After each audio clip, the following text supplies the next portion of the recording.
Good evening. This is March 6th. It'll be our meeting. We're at the William Belding Training Room. There's actually 2 tapings tonight. The other taping will be at the Planning Board meeting. So it's sort of the first time in a while we've been able to tape from 2 different locations. So I want to thank you, John Novak, for making that possible. We have a busy agenda tonight. We have our regular business, and then at 6:30 we'll have the Finance Committee coming in to start some of our budget process for the coming year. Under announcements, all I have is spring ahead this weekend, and hopefully the cold weather's gone.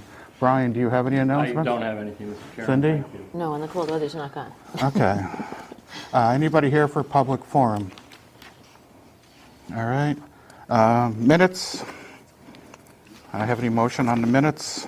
Sure. I'll make a motion to accept the minute. Okay, Brian?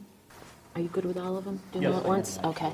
I make a motion to approve the minutes for February 19th of 2019, February 12th of 2019, November 28th of 2018, November 13th of 2018, and June 25th of 2018. Okay, I will just decline from the 2/19th because I wasn't present. So, motion made to approve the minutes. I have a second. Any discussion? No. Okay, motion carries. Posted business. We're happy to have this evening Police Chief DeKochek with us. He's asking for an appointment of a training officer, James Savine Jr. I don't know if the chief wants to make any comments on James. Feel free. There's a microphone right there, and I can probably talk loud enough to hit that from here. Jim Savine is actually the full-time police chief in Whately, and he is a certified instructor with firearms and with defensive tactics, and that's who we do our training with. We co-train with Whately PD when it comes to those things a couple of times a year. So this permits him to be able to train our department as well as his own department, and that's the reason for the appointment. That's, I mean, obviously he's highly qualified. He's the acting chief up there, so. before I make a motion, I want to thank you, James, for coming forward to assisting a chief, right? And I think that's great. So I appreciate the opportunity. I'll make a motion that we appoint Chief Savine as a Hatfield training officer. Second. And I have a second. Motion made, motion second. Any discussion? No? Welcome Okay. aboard. Thank you. Okay, all in favor? Aye. Motion carries. Thank you. Okay.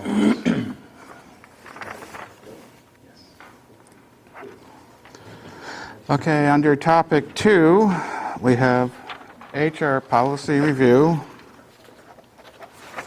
and town administrator report. So I'll go to Marlene on topic 2. Okay, as we continue to review the HR policies, section 16, this is health insurance. Excuse me. I was going to name all the sections under that, but we'll just start with health insurance. These sections were reviewed by the treasurer's office and treasurer collector's office. They oversee health insurance programs. Your copy should be in edit form with the recommendations to strike some language under item 3, section 16.1, number 3. Under number 4, we're adding language which is in red. On the second page, under 16.2, group term life insurance, number 1, we're striking some language and adding some language. Under 16.3, voluntary long-term disability insurance, number 1, we're adding a sentence. Under 16.4, dental programs, number 1, we're just striking 2 words there. And section 16.5, This is the 125 program. We're inserting some language under number 1. 16.6, this is COBRA, and we are inserting language. Well, I'm sorry, we're striking, and we inserted the word in. You want to call that adding language. Section 17, retirement systems, there aren't any recommended changes at this time. I don't have any questions. Either one of you guys have any questions on this? I do. Okay. I'm just curious as to why, for some of the benefits, group term, life insurance, and voluntary long-term disability, the employee has to make that determination within their first 30 days of hire, and they can never have the opportunity to sign up for those again in the future? Is that correct? Is there statute or reason or policy for that? Unless the company offers it, we don't add someone after the first 30 days. The insurance company that we're with, so that's where this is coming from. This isn't, okay. That was kind of my question. So. Thank you. Because I know every year for mine, it's an option. You can sign up for it, and then it's about proving how healthy you are type thing, depending on what you're signing up for. But it's not you're 22 years old and you get hired versus you've been here 10 years and, you might have a family at that point and think you might want to be part of some sort of group insurance. But that's on the insurance company, not the town of insurance Hatfield's policy. Correct. Okay. They sometimes will open up enrollment, like we have open enrollment for health insurance Right. and dental insurance. And sometimes the Excuse me. companies will open up open enrollment. For other For others, products, yeah. basically. Okay. All right. Thank you. Yeah. And will that be covered under there? I just mentioned that we probably should add a section for the flexible spending stuff that we're going to be adding. I didn't think about that Okay, when so we can do reviewed it, that, so, sure. Yeah. We'll put that together and give it to you so that they can go over it, but we'll add that section because we'll have that available coming this year. Okay. Thank you. Other than that, I have no other questions. Excuse me. Yes, I did have one, Marlene, maybe you can answer it. If this is how you meant it to be or not, 16.1, paragraph 2. Okay, there's just of the is highlighted in red. It says the town shall not pay less than 50%. That was added, inserted at the recommendation of the treasurer prior to, as you said, the town shall not pay less than 50% amount of the was added. Okay, I was just curious, why does it say shall not pay less than 50? If they're paying 50%, the policy wouldn't say the town shall pay 50%? The town is obligated to pay 50% of the, Yes. Right. that's their contribution. Right, Right. but it says shall not pay less than. My only concern there is, just so it's fair and equitable for everyone. Do you know what I mean? Right, It says that no one- it's 50/50. you'd hate to You see- have to pay 50. It's At least 50/50. Right, but it doesn't say, it says you may not pay less than 50%. Right, So I'm saying, because we can't. We can't. We can't, right. It was right, but it's, approved, right, but that just sounds strange to me. It's a policy, so why wouldn't it say the town pays 50%? And if that changes, then you'd change it. Oh, I Town see what pays you're saying, 60%. yeah. Do you know what I mean? It seems like it gives, it's not The straightforward. town shall pay 50%. 50%. That's what Is she's that- suggesting. I think that's I'm what, just I'm not asking trying why to it's put not words. that way, you know? we don't have the paperwork in front of Oh, us okay. to really see that, what you want to change. I'm So not saying I want to change, I just wanted to know if there was a reason it was worded that way instead says of. the town shall not pay less than the 50%, than the 50% of the amount as required under Mass General Law, Chapter 32B. Because the 50% is the least amount. Right, Correct.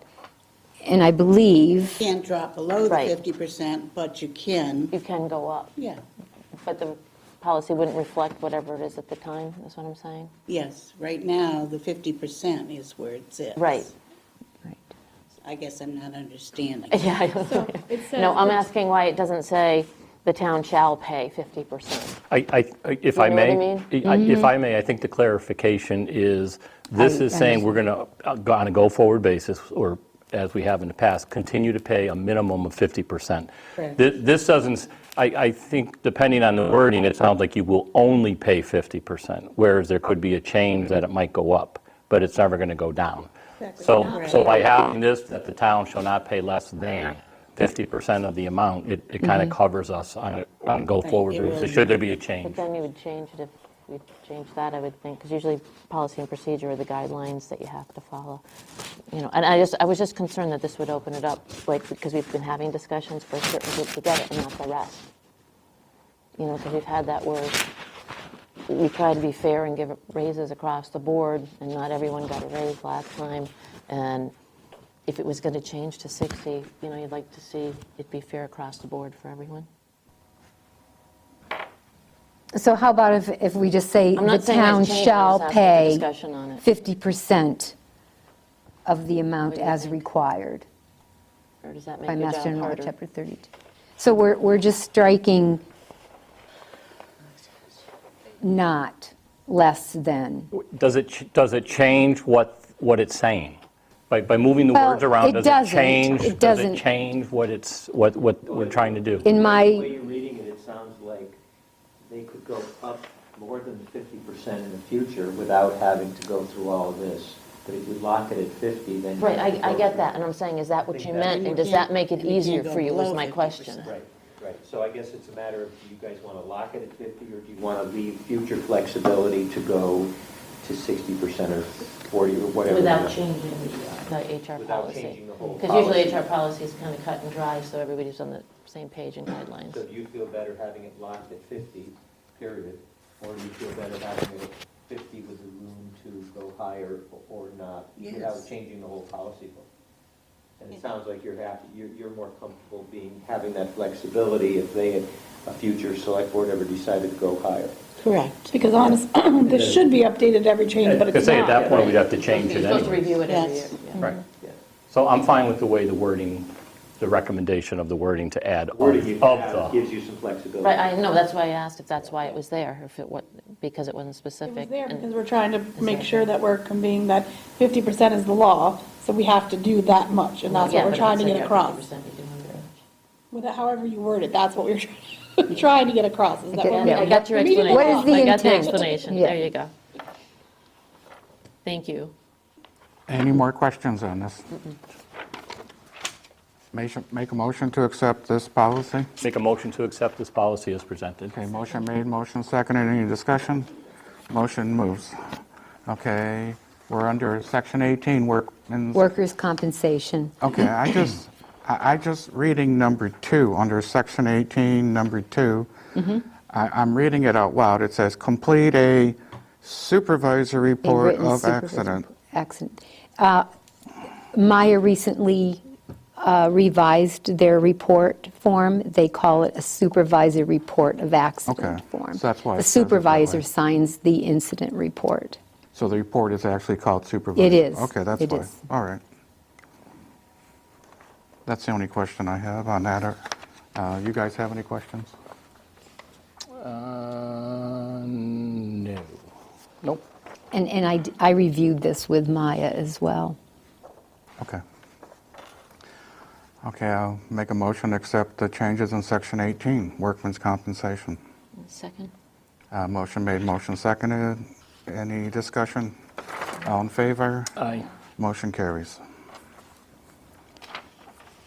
Next, you have a Select Energy lease agreement. I'm going to do that next, then we'll go to the other thing. Okay. I believe the last time we had discussed this was being reviewed by town council, lease agreement, and town council's opinion is that the lease agreement should be approved and signed by both the Board of Selectmen and the school committee, as well as the commissioner of the Department of Education. Okay, just to get people up to date, this agreement that we're discussing is a solar installation on Smith Academy that Yes. the school committee has worked out, I believe. Is that Yes, correct? that is Liz? correct. Yes, so, And the school, I understand the school committee met last night and approved the agreement. I have a copy of it. I just noticed before I came over that it must be notarized, and I wasn't sure if the town clerk would be here this evening. Okay, So you can still vote to approve the lease Okay, agreement so right and then stop now, the by. school committee has approved it, our lawyer has reviewed it. Yes. And both sides have accepted this agreement as being valid and, Yes. right? So Yes. we can move to approve it if. so Right, I'll there make a were mo- some changes Okay. that town council had suggested, recommended, and the school committee approved that last night Yes, based we on did. those recommendations. Any more discussion on, Nope, nope. Just that the changes so people understand, the changes were kind of the name changes of leasing and, that type of, it wasn't about the crux of the. They were very minor. Yeah, they were minor and just a word here and a word there. They did not change the agreement at all or the conditions. And the school committee did vote last night and approved the lease, so that the Board of Selectmen tonight could Could decide. vote to approve could it. hopefully vote to approve it, right? Is this gonna have a payment plan similar to our other solar projects? Is Yes. that Payment, part- yes, that is Payment separate from the taxes. lease agreement. So is there a chart that's, it's not here, it's forthcoming? We already received We that. received Okay, it. long We as you- have, we will, if the Board of Selectmen accepts an article for the warrant to negotiate a payment in lieu of It'll be a taxes town agreement. meeting. Okay. But yes, That's the there'll be select- something. Okay. Yeah, that's separate from this. When Jenny met with DOR, when we get to that phase, they had some opinions about how we should be doing that. She Right. didn't get to it today. So just before we move forward with that, we need to touch back base with whatever they decided. They were here, was that last week, I guess? Last week, yeah. So. Yeah, how the Set assessor's it up office right. Yeah, processes exactly. This one it'll still be a pilot, Yep. but it'll be a little bit different from a financial perspective because this solar program is reducing the cost of the school's electricity. Exactly. So there, some of what might be in a normal pilot to come back is actually, those are the benefits being reaped by the school department, There so. is still a portion. But there is a portion that's going to be Get part of a booked through the pilot, tax. absolutely. Yep, Thank you. you're welcome. question? Yeah, just one. Brian, Yes, if you voted and signed on the school committee side of it, can you vote and sign on the select board? me personally, Yeah, Yeah. that's what I'm wondering. on both. Is that a conflict at all, or is that okay? I don't believe so, but I mean, there have I been don't know, I just asked. previous agreements that have been approved by you as a school committee member Yes. and then approved by the board, as a board member, Yep. Board of Selectmen. It's never been an issue in the past, so I mean, I'm not reaping any benefit from it, so it's not like it's a conflict of Right. interest or anything. Okay, then I will, you have any questions on the agreement at all? Okay, then I'll make a motion to accept the agreement based on the fact that both the school committee and our lawyer and everybody's happy with it, so. Motion is on the floor. Do I have a second? Second. Okay, motion made, motion second. Any discussion? Okay, motion carries, so be it. Okay, we're going to move under the town administrator report to annual town meeting proposed warrants, and I'm going to throw my 2 cents in on the first one that's presented, which is increase Board of Selectmen from 3 to 5. I personally have put a lot of thought into this, and I don't believe we should be putting it on the warrant at this time. And my reasons behind that are the following. First of all, Dudley report was 16,000 people. The DSL report stated also from that report that 3-member boards work in populations under 10,000. So that'd be 3,000 people, 4-member. Then Hadley is 5,000. That's 1 member per 1,000, and Hatfield would be 700 people. But that's not the real reason. The real reason that pushed me over the edge was probably this morning's meeting with Bay State Accounting. And I really feel if we go to 5 people, then we need to get another person in town hall for at least 20 hours. And according to Bay State, we really need to support the collector's treasurer's office with additional help. So I don't think we should be putting an article that's going to cost us 40 to 50,000, because if we're going to spend that money, it should be going to the collector's treasurer's office. I know that we got to do something with the collector's treasurer's office with assistance and help, and that's going to cost some money. But if we do 5 members, I think that it's going to cost us more money. So at this time, my colleagues want to support it and push it forward on the town meeting, that's fine. But personally, I'm not in favor of this article at this time to go to town meeting. And so I'll let you guys discuss your point of view on this. Whoever wants to go. Doesn't matter to me. All right, so I guess what I would suggest, or what I would say, is that regardless how people, anybody in town feels of 3 members versus 5 members, I think by having this conversation at last year's town meeting, to do a study or to create the group that brought back the information, good, bad, or indifferent, if people agree with it or don't agree with it.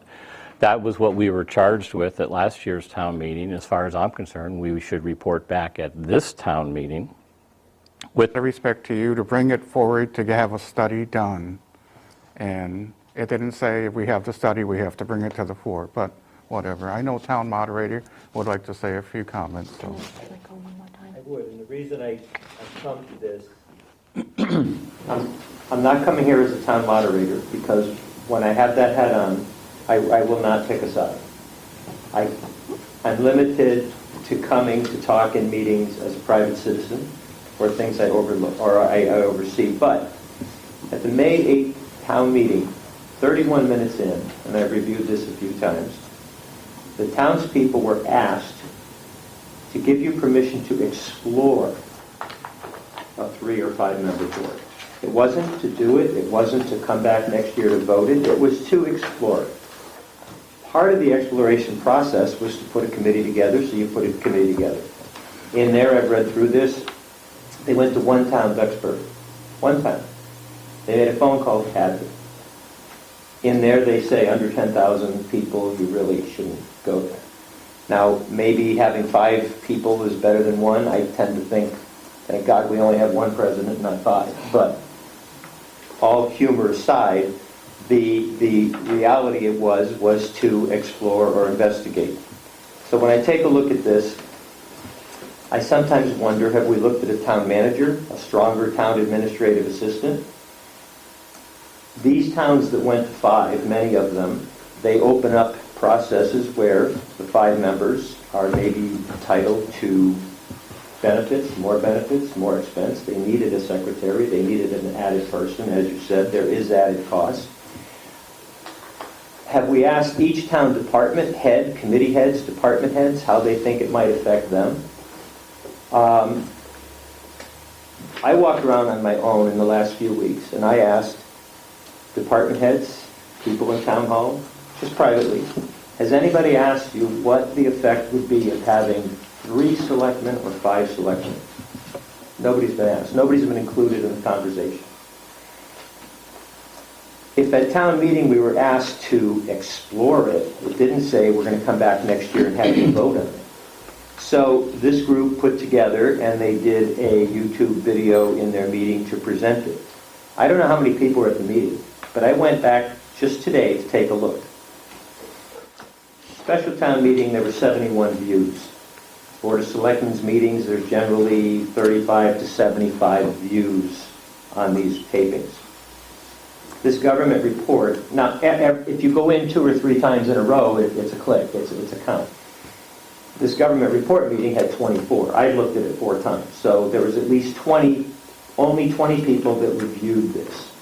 So to go to town meeting and ask people to vote on something, they don't even know what they're going to be voting on. Because as I said at the last special town meeting, we have a lack of communication both ways with townspeople. So you're going to ask them to vote on something that they really are not aware of or fully informed of. Interestingly, I took a look at the Historical Society and took a look at how many hits they get on their videos. The one about who saves Hatfield's historical stories. And the historical ones generally get 163 views. Who Saves Hatfield got 407 views.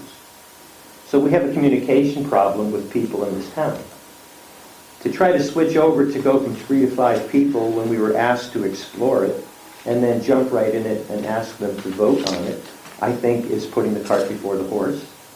I think if we had more informative meetings, more inquisitive meetings, more educational meetings. I mean, have we asked police, fire, public safety? Have we asked council on aging? Have we asked town hall staff, what do you think of 3 to 5? Nobody's been asked. Nobody's been in any of that. So I think we're wrong in that, in doing it. Even how do you feel about it? I think when your board puts things, when you put the warrant together, years ago, when I was much younger, and I'd sit in on a couple of the meetings, they would kind of vote on not just a whole article thrown in, they would say, do we support each item? And it would be a majority of yes, no, or maybe. When you put an item on as an article, people tend to assume you are promoting it or supporting it. If people are upset with you not putting one on, they have the right to do a citizen's petition. And they can present it to the floor if they so choose. But I think people, because of that lack of communication, they tend to look at your board as leadership and what are you going to do to help preserve and protect the town? So it's one thing to say that the 3 of you can't talk. Yeah, well, have a meeting in the afternoon. Marlene's there, it's a posted meeting, and you can talk. I understand that talking with a camera on you all the time is uncomfortable, or you want to be careful, because nowadays, look, when I do a town meeting, I write out what I want to say, because one misquote, and you're in the paper tomorrow. Somebody interpreted it wrong. On camera here, say something wrong, and it's going to be held against you. But when you have your meetings during the daytime or in the afternoon, they're posted meetings, you can talk, you can discuss things. And when people say that you have a difference of opinion, thank God you do. I'm happy you have a difference of opinion. But I think even in this report, I contacted Rowley, Hadley, Montague, Munson, and Grandin. Each of them are under 10,000. They all had 3, except for Hadley went to 5. Hadley went to 5 because their board wasn't getting along. The only reason. The other towns said, no, we've talked about it, and we're like, no, we can work it out. We can.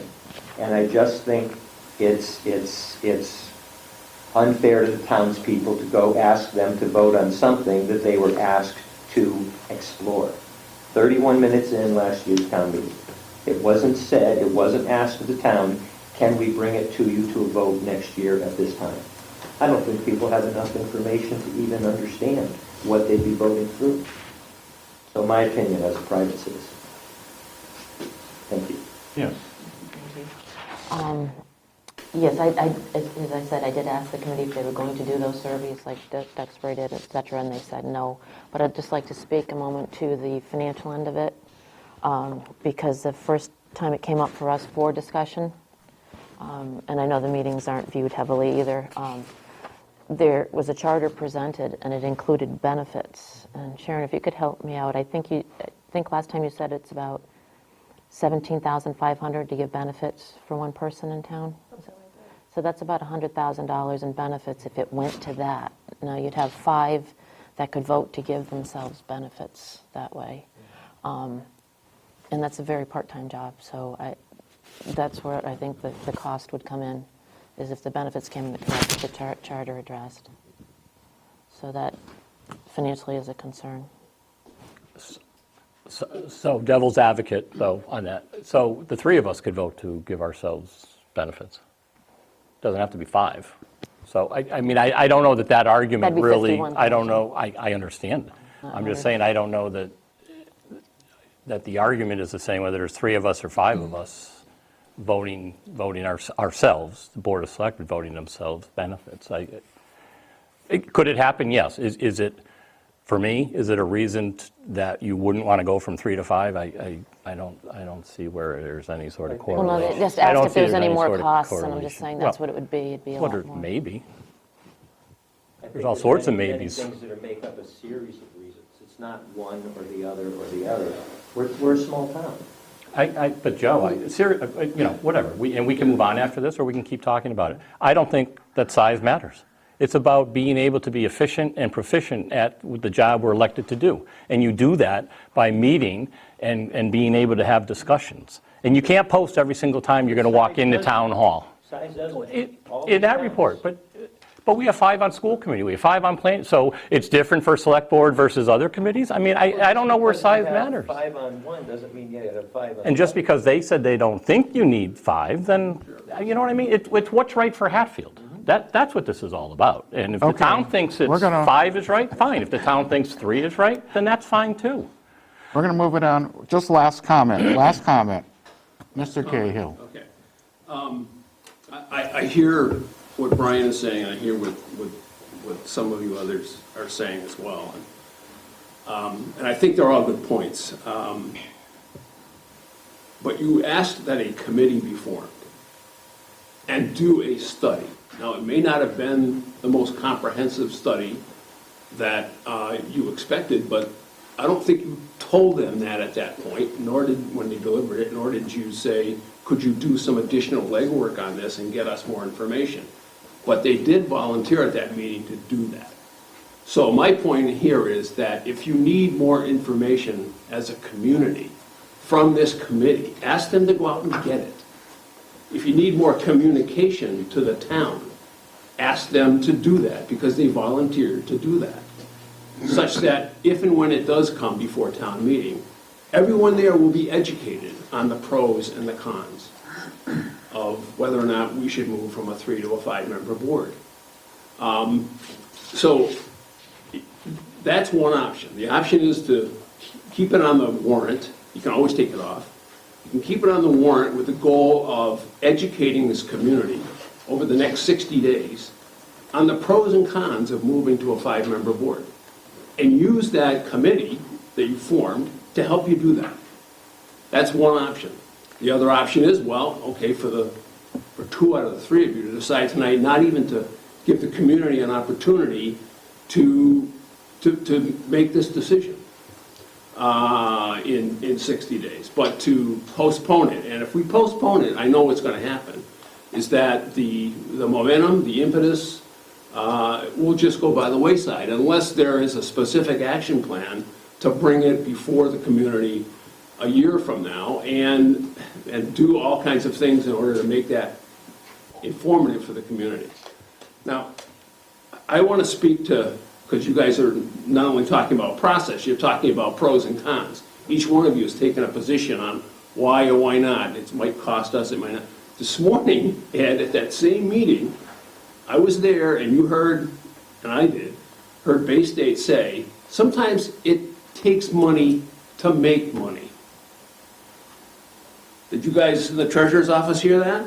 Sometimes it takes money to make money, or to bring in money faster for this community. And so when I look at the costs, and albeit I don't think it's all that significant, maybe you've got a stipend and perhaps some benefit costs for 2 more members of the Board of Selectmen. But what those additional people can do for this community could very well, if we had a 5-member board, we may not have found ourselves in the financial position that we're in now if we had a 5-member board. A subcommittee of which could have very well have been an audit committee, which could have had their fingers a little bit more closer on the button of how well is our financial system working in the community.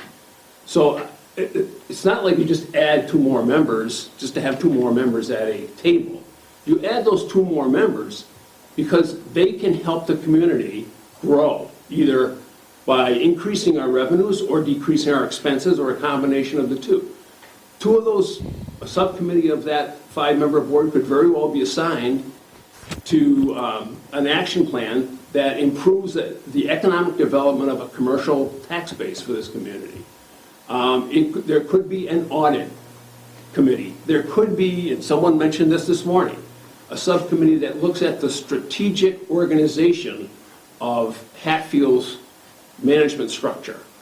And someone brought that up this morning, I think it was a member of the Finance Committee, Sean, that said it would be very helpful for us to have a vision of where we want to be from a management and an organizational structure within the community 5 years from now and work towards that, as opposed to just operationally, every day, every meeting, just looking ahead 30 days or so. So, you know, I'm obviously starting to espouse some of the benefits that I see of a 5-member board. I don't think this is the time to do that. I think the time to do that is at a town meeting, or through some sort of a fact sheet that talks about the benefits. I want to of the thank you for your office. comments, but we got to keep moving along. So I'd be an advocate of keeping it on We'll the come back warrant. on this issue at another time, so we got more to think about. So I'm going to move along. Do we have, I guess we can review these at home and then move on to topic number 3. So at this point, it remains on the draft warrant, that article, is that what you're saying? Yes. Thanks. Sorry. Okay, topic 3, water abatement. Phil has requested a $56.07 abatement. I make a motion to accept this, to approve this abatement for $56.07. Second. I have a motion made, motion second. Any discussion? Yeah, I wasn't sure what it was for. It says interest due? Is that what it says? Due to interest? Yes, it's for the interest on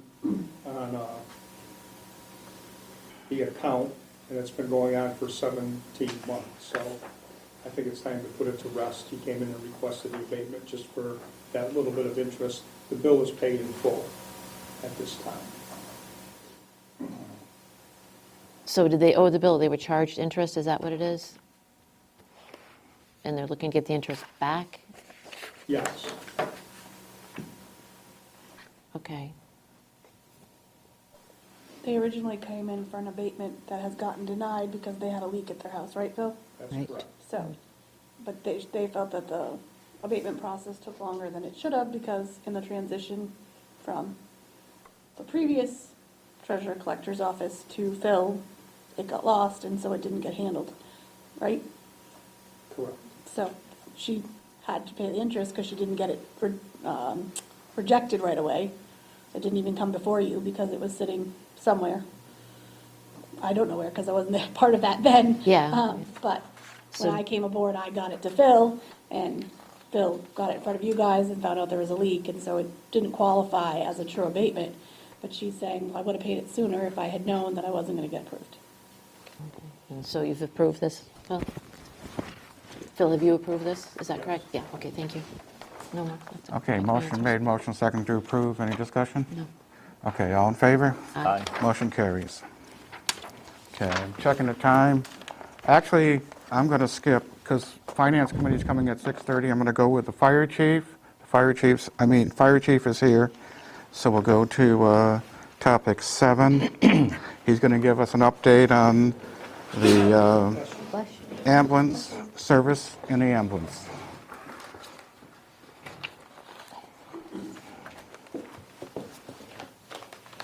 Hey, Stephen. So, yeah, I've spoken with Marlene and a number of people, obviously. So it's just an update in the ambulance. So, we continue to have the ambulance. It continues to annually bring in operating, in terms of the operating budget, more than it expends. We've added a couple new EMTs, which you've had come through your board. We've adjusted our coverage plan a little bit to try to do a better job. We continue to always want more EMTs. We have two of the new EMTs that came through are actually part of the program where years ago we put aside some money annually to fund the training of town citizens to become EMTs and work for us as EMTs. This year, we dealt with the fiscal issues with the accounting issues earlier in the year, so the ambulance actually only was funded at the end, $56,000, I think is the figure. Out of town meeting, when annually it had been funded at about $66,000 prior to that on average. When we gained the special town meeting, we gained the $40,000 from free cash into surplus. That went straight into surplus, into ambulance surplus. and we didn't tap any of that to basically balance the ambulance at that point. We didn't bring it up to 66,000. We made a decision at that point to hold on a budget of 56,000. We're on a really, really tight budget this fiscal year. So it would basically allow that 40,000 to sit in the surplus and help go towards next year. To date, this year, we've collected 51, through February 28, we've collected $51,105. So we very clearly are going to clear what the operating budget was this year. Well, I'm sort of impressed by that, because on the average, we take in like 90 grand, and So- or something like that. And according to the Gazette's articles, when Amherst supported Hadley, they charged them like $140,000, and now Hadley has another full-time ambulance, but they're charging them $280,000, $290,000. So Yeah. for a small department in a small town, you guys are bringing in money, and I know there's some gaps, but I know you guys have been working hard at getting, as much possible coverage. You got coverage now 6 to 6 at night, and sometimes there's a few gaps, but you have backups, right? So It's 10 to 6 at night. yeah, so But we do have backups, and yes, obviously there is still gaps. We have average, we hit so FY16 we brought in 72,000, 17 we brought in 71,000, 18 we brought in $95,000, and then we're at 51 this year. So that's through a number of things. It's through some of the operational changes we made. It's also through some of the billing adjustments we made with our rates. Obviously, we don't ever really get an increase in the Medicare stuff. We don't get increases in that. That really kind of stays the same. But we do, our increases we institute here do make a difference in the things like the private insurance of the Blue Cross Blue Shield.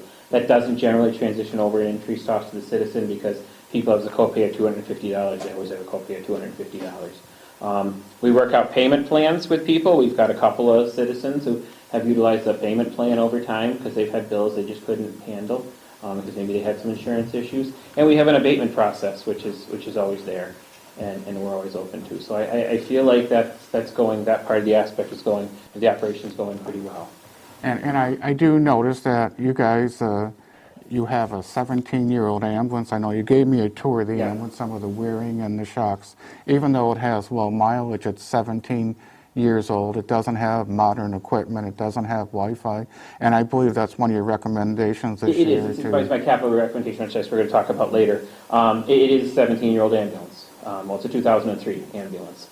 And it does have a motor with 38,000 miles on it, 39,000 miles. There's no question. But it has it's old in technology. It's old in structure. So we're noticing there's some little bit of rust. We're seeing some stuff like that. I will tell you, the state came and inspected our ambulance, and they applauded us for the fact that at 17 years it looks so good. But an interesting fact, the floor started dark blue, and it's now more of a shade of gray from being cleaned so many times over the years.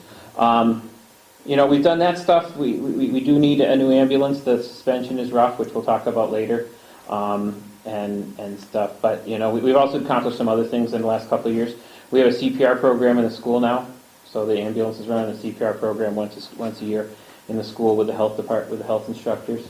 And we put AEDs in 2017, when we got the paramedic equipment. I worked with the school district, and we coupled onto AEDs. Our athletic teams all have AEDs that travel with them. So between the CPR and that stuff, I think it's a really big step up for this community. So, we always look to improve. We constantly look to improve, specifically within our own budget, within our means. And I'm not open to I'm not, against suggestions for improvement. We're always willing to take more people. Something I heard years ago when Dave Hurley was our police chief, and he was looking for a new cruiser, and people said, well, you don't have many miles on it. And something that I found out from other police chiefs too is emergency vehicles, it's not the mileage on the odometer, because that's how we go by our cars.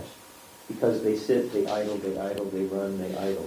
And it's the wear and tear and the time on it. It's not the mileage or the odometer reading.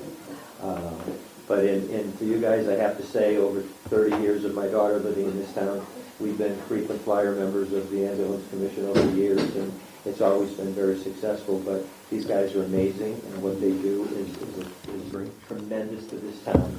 We also, as we're getting older, we have neighbors that tend to call on them, and if you've never called on the ambulance or you've never needed them, you don't appreciate them. But the day it's your mother, your father, your sister, your brother, your child, you thank God they're right down the road here, and they are pretty good at what they do.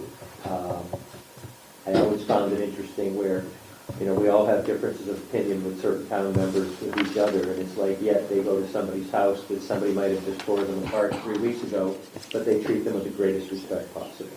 And we're very fortunate in this town to have you guys, so it's a tough one to ask for. I know it's tough to ask for. Yeah, no, absolutely. And Marlene had asked me prior to coming here to talk a little bit upstate on how inspections and how recertification works. That was in your email. So recertification, we recertify the EMTs every 2 years. They have to do continuing education about, some do 30, some do 20 hours, depending on their level. We actually are somewhat lucky, because probably half of our department is funded somewhere else for the recertification. So we really have to pay for recertification between 4 and 6 people a year, every other year. So it's very much split. It's minimal. But we do support their recertification. We support the hours for their training. It's all credible and accredited training. Ambulance license, we're an ALS ambulance, and we have been for 20-something years, short of that short period where we had to change over with the regulation, that 6-month period. And we're inspected every year for 20 years. And they come out, they look at everything from our inventory to our records to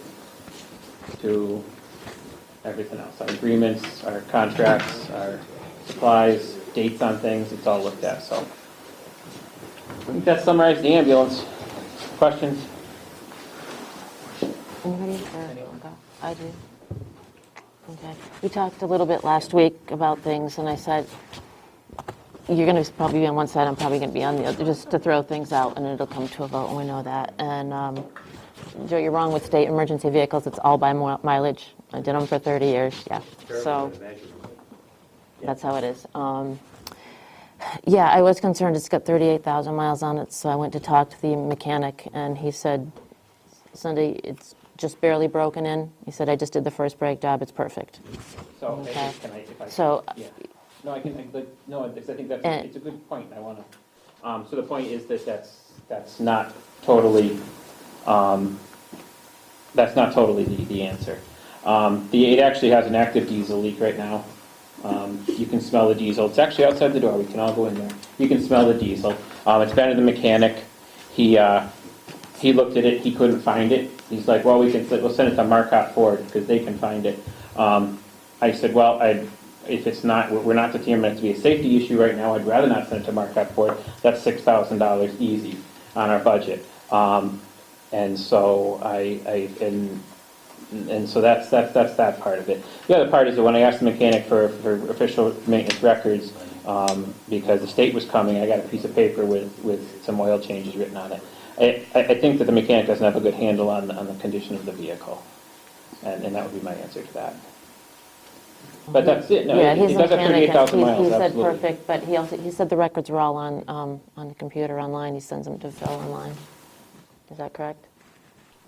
Yes. All the yeah, so they're up there. It's, I don't think it's just paper. He said it's all on there. You can access it.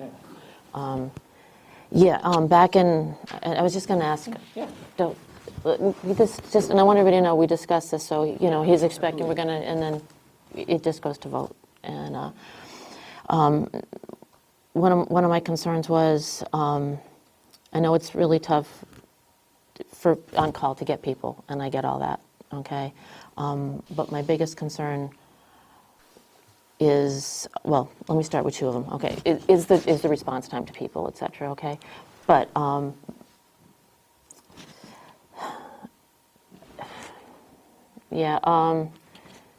the amount of, like I said, I know it's difficult to get volunteers, et cetera. I know you're a good paramedic. You took care of my mother-in-law. I know that, right? And I've thanked you for that. We just agree on the money part, that's all, okay?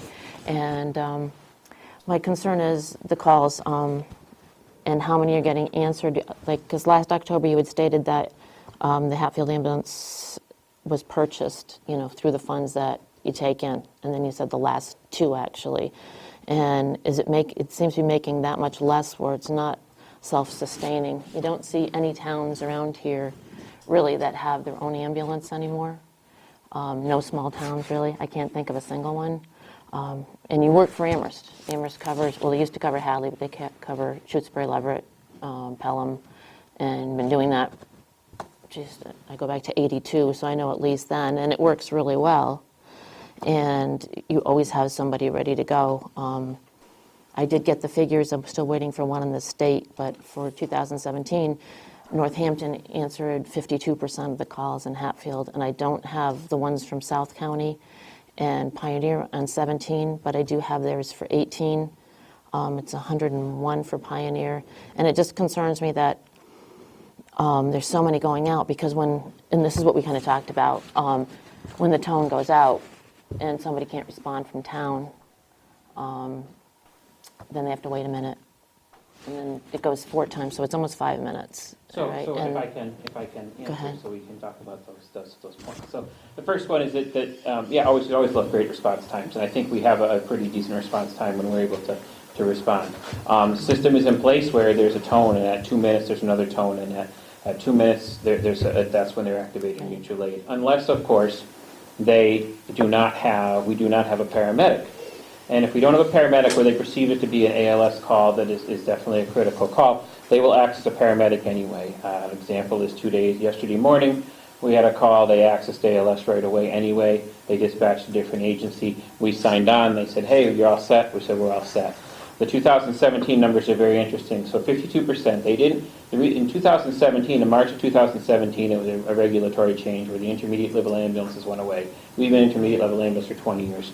So we were a basic ambulance from March 1st, give or take, through about the 20th of October, which is a good part of the year.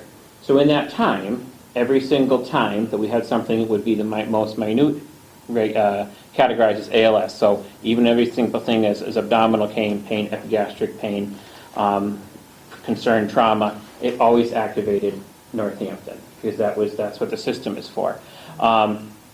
Prior to that, and since then, we call them, we don't have to activate them. Even before that, we didn't activate them as much because, well, we had intermediates and we could go to calls and assess to an extent. So we had that whole bunch of calls. There is a number of times where we're, because the system is in place, that we access we activate mutual aid and we cancel them. They're all very much on board with that plan. They know that the goal is to get people out the door. If it's perceived as an ALS call, there's help coming, right away. Right, I've got it broken down. Yeah, and so so there's a lot of different ways to look at these numbers, but in reality, that's the answer to some of the 2017 numbers. Absolutely, we were a basic ambulance for 6 months or greater, and that's a fair amount of calls. I'm going to apologize. Was that information that, It's This is- six- hang on, was this that is getting information? kind of off the. Was Yeah. that a little bit information too- that we all We got? gotta, So we gotta Well, move we with can the hold finance off. Let's committee finish the meeting. conversation with Yeah. the chief. I guess and so I think that there's, what I want to say is that there's always room for improvement. And I'm open to discussion. If the townspeople want me to access mutual aid at 2 minutes, I will. We generally I access don't think at that's 4 up to the minutes. town, that's up to, It is people in the actually up to me. profession. Yeah. It's a stroke of the pen, and I can do it. If So we it- wanted yeah, at that's 4 not minutes, something we would. We do the best we can. We're always looking for more people. and I can wrap it up if you want, but I'm looking at the cost, okay? It's $357,000 for a vehicle that the mechanic says is in perfect shape, that goes out. 357. 51,000 you had on your sheet for 7 years, it says. So I don't know. I Yeah. propose. This is yours. So just to be clear, I passed forward a proposal with a $305,000 capital purchase. If through the financing at 357, I don't know. I didn't build the financing options. I just Again, offered we the vehicle can cost. go into this at another time. The finance committee is here, we're due for 6:30, so. So I'd like to follow up. I have a follow-up question. Okay, go ahead. So the numbers that Cindy's referring to from the other departments, I guess, I mean, where did that, is that something we all got? Did we all get? No. the- I asked for them. I researched everything. I researched this, absolutely. And actually, Steve, did you have the breakdown? Because, remember, I 2 meetings ago, it's on record, I asked you for a breakdown of it. You said, yeah, you had it. Can you get it to I gave the me? breakdown of the vehicle thing that you asked for. And then I had Marlene email yesterday, and I checked, or Yeah. 2 days ago, and then I checked yesterday too, and it still wasn't there. I checked this I morning. sent that yesterday. Marlene, you I got didn't that? get The it. vehicle specs? That's what you asked for. I didn't receive anything. So the number, Vehicle specs yesterday? You said received. I got an email. I sent you the vehicle information No, yesterday. I received that you were going to send it to her. Oh, I'll go print it. I sent it to you. Here, I'll go grab it in the thing. the numbers received from Yeah. other cities and towns, how did we receive those? What began the process of getting that information? I'm gonna No, take a no, break we're going right to here finish for this 2 question, Mr. minutes, Chairman. 'cause Because I have a we got- letter in front of me I want to read. Okay. This is a letter that was sent out that says, "I have been asked by the chairman of the board, Ed Jaworski, to begin a feasibility study of ambulance services in Hatfield, Massachusetts. Being a novice, I am first requesting statistics for 2018 from cities, towns, and ambulances service in response to ambulance calls in Hatfield." Signed by Cindy Doty. So did the two of you have a meeting that I was not aware We did of? not have a meeting on this. It was a misunderstanding, I believe. Wait a second. I believe, this is how it happened, okay? There was a miscommunication on this. I'm gonna tell you what happened. We had a meeting, a regular meeting, not this meeting, and the ambulance issue came up, and I off the cuff said, well, maybe we should have a study, but we did not officially sit down and approve anything. So you just said that arbitrarily, which is fine, and Cindy took that as a charge to go out without having a public posted meeting and ask cities and towns without telling the rest of But- us what but cities and Cindy- towns were asked the information. But at the same By token- perfect point for going to 5 members. At the same token, you can have Violation of the open meeting anybody law. look for information, so You anyways. you cannot do it on town letterhead with 2 out of 3 members that didn't That's have a fine. meeting. Okay. You cannot do it. It's I can- illegal. no, I As can- far as I'm concerned, that's what I think I'm of that letter taking, that went I'm out to the taking a cities and 2-minute break, towns. and then we're going to Can I- entertain. quickly, can I just get, so, yesterday I sent the email to 2 of you, it says it went through with the specs for the ambulance, you didn't get them? No. Okay, I'll didn't go see send it it now either. again. Right. So it's right here, I sent it yesterday, right after I got your email. Okay. All right, Okay, 2-minute break, and then we'll come back with the Finance Committee. so am I done? Okay. Well, Okay, we're all set? Yes.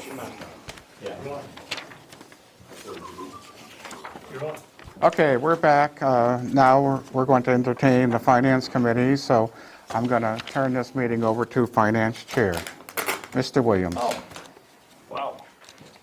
Thank you, Mr. Jaworski. I'm sorry, I just got progressive glasses, and so you're going between foggy and I'm going to throw up. If he throws up. If you're sick, we can. Yeah. Okay, we take care of it. Yeah. Don't inhale the diesel. Yeah, that's right. So, anyway, thank you, thank everyone for coming.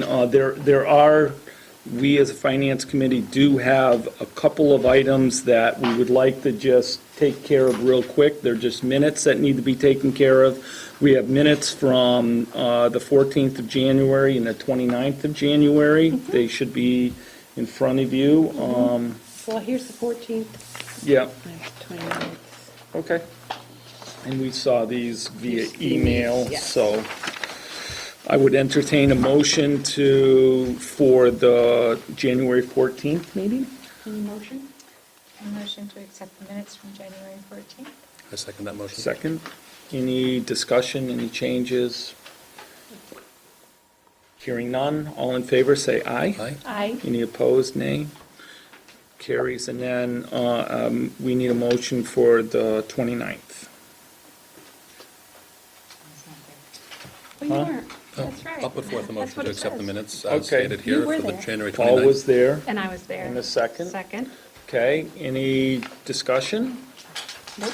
Hearing Pretty none, all in favor signify by saying aye. Aye. Aye. Okay, thank you. We have a couple of other small things, but we have people waiting for us, so I guess kind of the purpose of this is to go through the capital plan, was the start. I don't know, who wants to start? Who wants to go first? The meeting is opened officially, thank you. I can go. Okay, there, yeah, come on up forward, Liza, okay.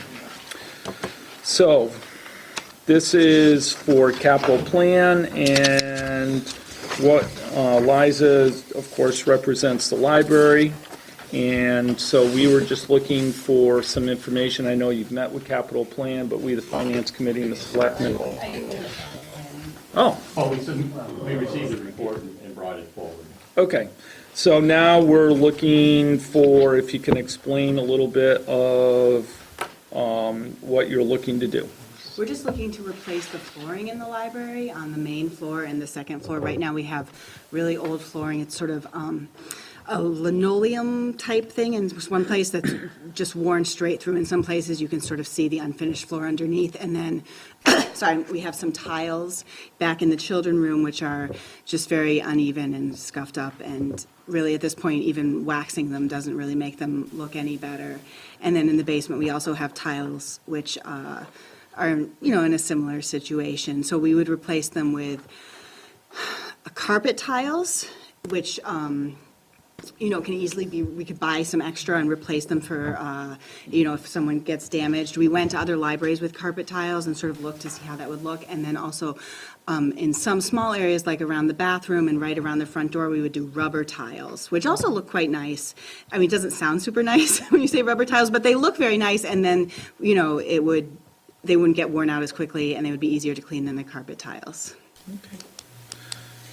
One question that came up in capital planning was, is there a plan of some sort to do renovations within the next short term? So a few years ago, there was a large-scale plan to do a full Right. renovation, and that relied on a state grant, which would have paid for 50%, but we just withdrew that plan because there was just a lack of support. And so now the plan is just to sort of make the best we can out of the building we have. Unfortunately, the building isn't handicapped accessible, so that's something we can't really address, but it's because it's such an old, difficult building. And, you're welcome to stop by, but, this, once you go in, the floors are uneven and the hallways are narrow and the furniture is too close together. Like, it's not an easy fix.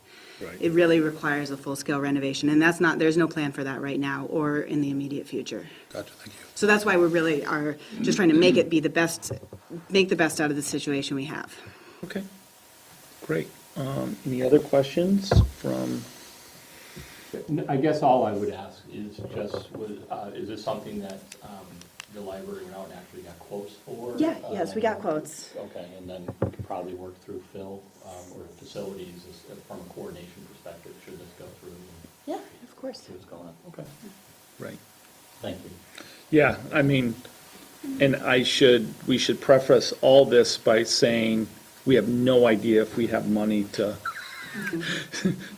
do some of these projects, but we do need to, we know that there is need, and we have to, once we get money, we'll be able to prioritize that, so, thank you. I appreciate that. Okay, Thank you. Thanks a lot. all right, so, John, do you want to go next? I think there were two items. One that was a joint capital project submitted by the school, fire, DPW.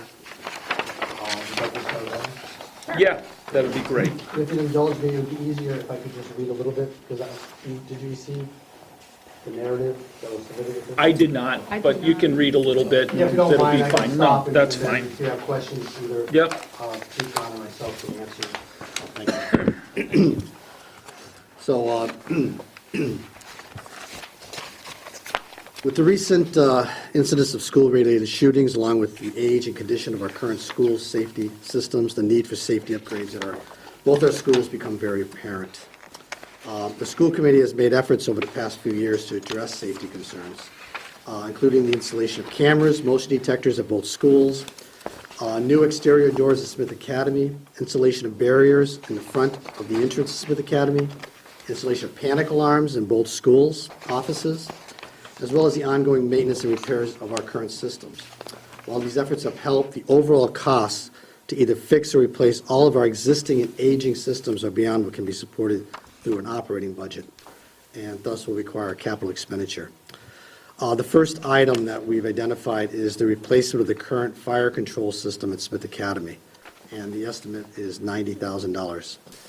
The rationale, the current Smith Academy fire alarm system is 40 years old. In recent years, there have been multiple incidents of failure in the system. Incidents have included electrical faults in the wiring, lack of ability to reset and silence the alarm, and failures of horns and strobe lights. In 2017, there was a fire during the night and the alarm failed to sound. Thank God Brenda comes in when she does. The proposed new system would be reliable and would utilize the latest technology identifying the exact room or location of activation. The current system only sounds a general alarm and does not identify the area where the emergency exists. A working fire alarm system is also required for occupancy. I don't know, Chief, if you want to add anything to that. Yeah, this has been a topic of mine throughout my time. It's an antiquated system. We have concerns on how we pull fire alarms because I'm concerned we won't be able to reset it. John has done, the school district has done a commendable amount of work fixing locks and doors and replacing like horn strobes intermittently as they were failing. We did have a fire there. It didn't go off. We then went and tested the system after we ventilated the building, talking about readmittance and opening the school. We tested the system. We found that some of it in the same standardized test and detectors, some went off in seconds, others it took minutes. It's a failing system. It's the oldest panel. I touch the panel and I worry I'm going to get electrocuted. And it's true. It's an antique fire alarm system. So aside from the fact that it doesn't tell us where the problem is, so if somebody sets a trash barrel on fire, they don't know where it is. And aside from that, a working fire alarm system is actually a mandate. So if this fire alarm system fails tomorrow, we are stuck with immediately overhauling a huge expense and any event in the building, there has to be a fire watch. It really is, it'd be crippling for the district. And so it's very much a need. I spoke to John, and we've spoken about it a number of times. Over the years in the school, I've met with the school committee's capital planning group on this, myself and the police chief, and the police chief and I both fully support this. Replacement of Smith Academy locks, and the quote that we have is $28,195. Rationale: the Smith Academy internal door locks are original to the building. Many are very worn and others are broken. Replacement parts are expensive and difficult to acquire. Police have had difficulty accessing some of the rooms during lockdown drills. The new locks would replace 100 existing locks and allow teachers to quickly lock doors utilizing thumb screws in the event of a lockdown. It would also replace any worn-out and non-functional panic bars throughout the school. Replacement of the Smith Academy intercom system, and that quote was $11,192. Rationale behind that: Smith Academy intercom system is original to the school. It is an old system and in need of frequent and expensive repairs. The intercom cannot be heard in all areas of the building, including the gymnasium. Not everyone in the school is able to hear emergency notifications. And then we have a few other items that are less expensive, but we put them in there all under the guise of safety. The replacement of the elementary school locks, and this was only $1,750. But what it would do is, first of all, the elementary school locks are original to the building. Many of the locks are getting worn and out from frequent use. Many of the doors are both difficult to lock and to open during lockdowns. The project would replace all the cylinders in the existing door locks. We had the state police walk through both our schools, and along with locksmiths, and make the recommendations. And this is all in the event of needing to lock down the building in a hurry. The elementary school intercom, we got a quote of $2,768. The current intercom is original to the school. It is in need of some repair and does not work in all areas of the school. It is also not originally designed to notify anyone immediately outside of the school, including the playground. And the final thing that we're looking at is to install blue lights at both schools. The flashing blue alarm lights would be installed at the entrance of both schools and would be connected to the panic alarms already installed in the buildings. So that these lights would notify anyone driving by the school that there was an emergency in the school, as well as emergency service personnel. So it would add an additional layer of notification and warning to our existing notification system. So all total, we're looking at $139,536. And I just want to add that I do feel that particularly the fire alarm system at Smith Academy is something that is very, as the chief said, definitely we need to look at that right away. I'm also very concerned about the intercom system at Smith Academy. I kind of prioritize these as I was presenting them to you, and the locks at Smith Academy, because those are about 40 years old, going on 50 years old pretty soon. So the other items, they're less expensive, they're needed, but my priorities are really Smith Academy right now to take care of those issues. Great, thank you. Any further questions regarding that? You want to talk about, I guess your last item is the school parking lot? That's a perennial favorite. That's been coming up now for the last several years. And it's, as I explained in the past, and I think Phil can certainly answer any questions, both our parking lots are in need of repair, and we've prioritized that the elementary schools, even though it's really newer, Right. because of the nature of what it's on, Sidewalks. yeah, that it is in dire need of repair. It's a safety issue. I know that the plows have had issues when it's come time to plow, and anybody who's driven in there knows, so I don't know the situation, the financial situation. I know that, in the long range, those things will always go to the bottom, but eventually, it's going to need to have some attention given to it, eventually both schools. Phil, do you want to add anything to that? Oh, like you said, it's come up every year, and we keep putting it off, and the costs go up, and the condition gets worse, so, eventually we'll make it to the top, hopefully. Right. Yeah. And so the parking lot at Smith Academy also needs repair too? Or? It's not, it's in bad condition, but it's not as bad as the elementary school. The elementary school has a sub-base problem. Right. That would have to be addressed. Oh, yeah. It goes back to that whole project. Yep. One of the things that we did look at is if we do fix the situation at the elementary school, is that we would change the footprint a little bit to improve the traffic flow and to increase some parking, which is something that we could easily do. So we did look at that as well. Okay. I do want to just add that. It would add, particularly, there's a need to increase some visitor parking areas that we don't currently have. So the parking lot that you're really talking about is, I'm going to call it the western, towards the pavilion, that, or are you talking The stretch in too. everything? From the front to Front to back. Yeah. Front to back? Okay. Is there a concept of putting this in phases? Or it's really all or nothing, kind of? No, I mean, you could phase it. It could be phased. We never broke it down into phases. We figure if we had the contractor there, especially if we have to reclaim it, and, disturb the sub-base, that, Might as well. we would have them just do it once. So since the sub-base is junk,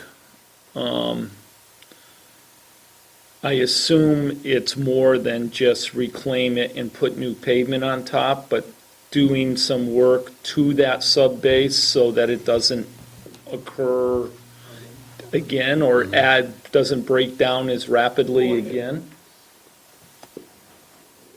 Once this construction season, we have some streets to do under Chapter 90. So during that course of action, we are going to take who they hire to do the core sampling and do some core sampling over there, just to see what is actually under that base. Okay. We hear stories, it's sand, it's not, there's only 2 inches of blacktop. So until we core Drill it, test it, we know. won't know. But that's what the plan is, and then we'll know if once they reclaim it and mix everything together, is that sufficient? It might be. Right. It might be. Once we grind the asphalt right into what the existing soils, it might be. Right. Yeah, because it'd be a shame to spend $200,000 and then in 5 years have it break down again. So, okay. Can I ask a question, being a newcomer in town? I have no idea. But there's something called the Smith Trust. that supports the school on some level? Is that true? The Board of Trustees, Smith Academy Board of Trustees? I guess so. Referring to, yeah.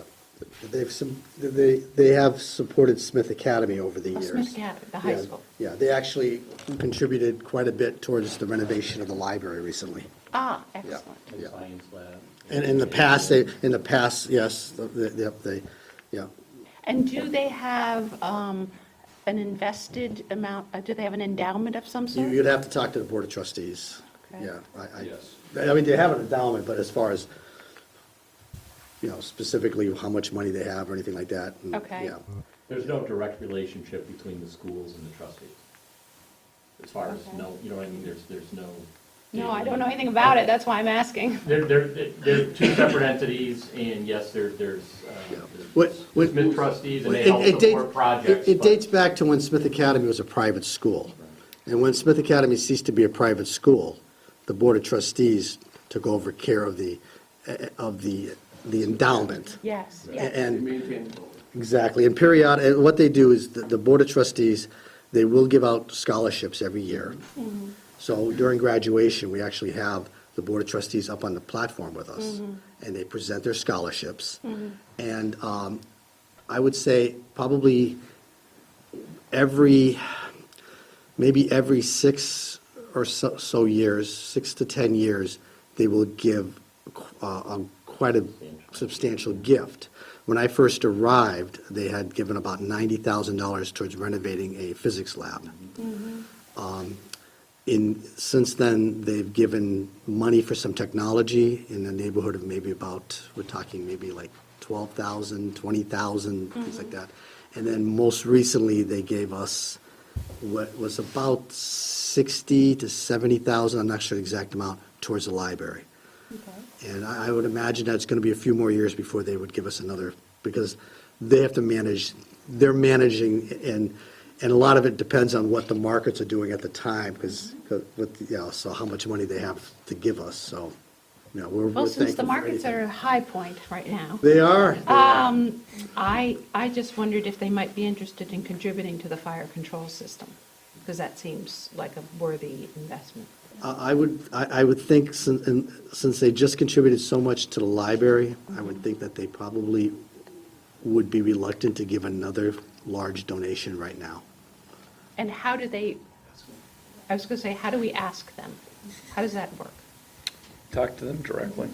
And who are they? I think, Mike, help me, Louise is on trustees. My uncle, Sandy Belden, was on the, maybe he still is. Taco Day. Anna Holland. Oh, is Anna on? Yes. Anna Holhut? Okay. Brenda. Oh, is Billy Brenda on? Keir. Brenda? Yeah. Okay. I just That gives you a wondered. plethora of It people does. to chat with. Yeah, that would take me like a couple of weeks probably, but it just seems like those are worthy requests. And we have asked them for things over the years, which is, the library was the last thing that we had asked them for. We can always ask. Okay, thank you. Doesn't hurt to ask. Never hurts to ask. Okay, any other questions for John and on capital on the school? John, did you want, how are you coming on your budgeting for this year? Not capital, but regular? Where are you in that? Well, the Budget Subcommittee has met several times, and we have a first draft of a budget for next year. Okay. Which we shared with the school committee at their meeting last night. I don't know how detailed you want me to get into that right now. Can you get just can you do a 5,000 foot level? Sure. Of that, just to update us? So our preliminary first round budget, which is primarily a level service budget, we are looking at right now what would be a 4.2% increase in local appropriations. From fiscal year 19, and from fiscal year 18, because it was level funded. That particular budget would use, the entire budget we're looking at for fiscal year 20 is $5,852,186. But we are looking to use $1,303,834 from other sources than local appropriations. The school committee right now is looking to use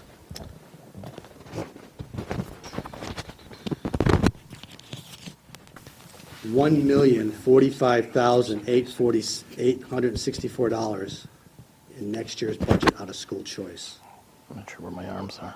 Got it. And of that, $546,180 is going to pay for special education out-of-district placement and transportation. Our special education costs are driving our budget more so than any other factor right now. Being a small district, we've picked up this year, we picked up 4 additional students requiring out-of-district placements that we were not able to educate within our district because we do not have the programs. So we are picking up the tuition plus the transportation for those students. As I said in the past, we've used school choice as our stabilization fund. Well, it's pretty much used up. Right now, going forward, we are projecting maybe a surplus of about $50,000 in school choice. And that's questionable right now.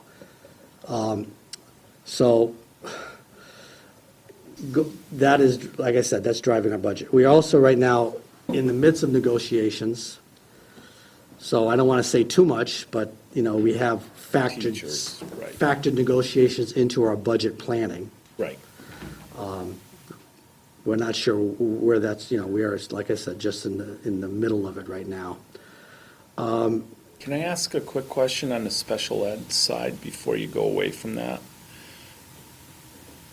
Do we get any help from the state or the Fed on any of the special ed stuff? Very, very little. The problem with that is the reimbursement that we receive is through what's called circuit breaker. Okay. But the problem with circuit breaker is that before you can claim any monies, you have to spend a minimum of approximately $45,000 on a student. And then you get about 75% of everything above that $45,000. But if you have 8 children that you have to place out, and each child is costing you Less than 40. $45,000 or so, or Nothing. what you're actually getting reimbursed is not, Right. it's not much. We get about $35,000 in circuit breaker a year from the state. That's not a lot of money. The only place that we get full reimbursement is if we have a school choice student whose school choice is to Hatfield, and then we have to place them out. We do get full reimbursement for those students. Okay.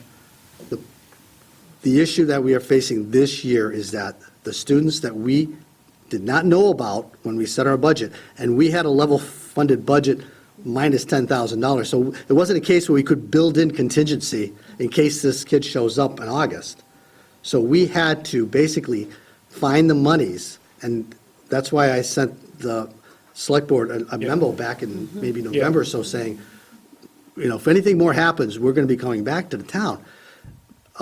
And now, with that said, we always look at all our lines as we go, and maybe there might be some surpluses in some lines, but we don't know that until we get towards the end of the year.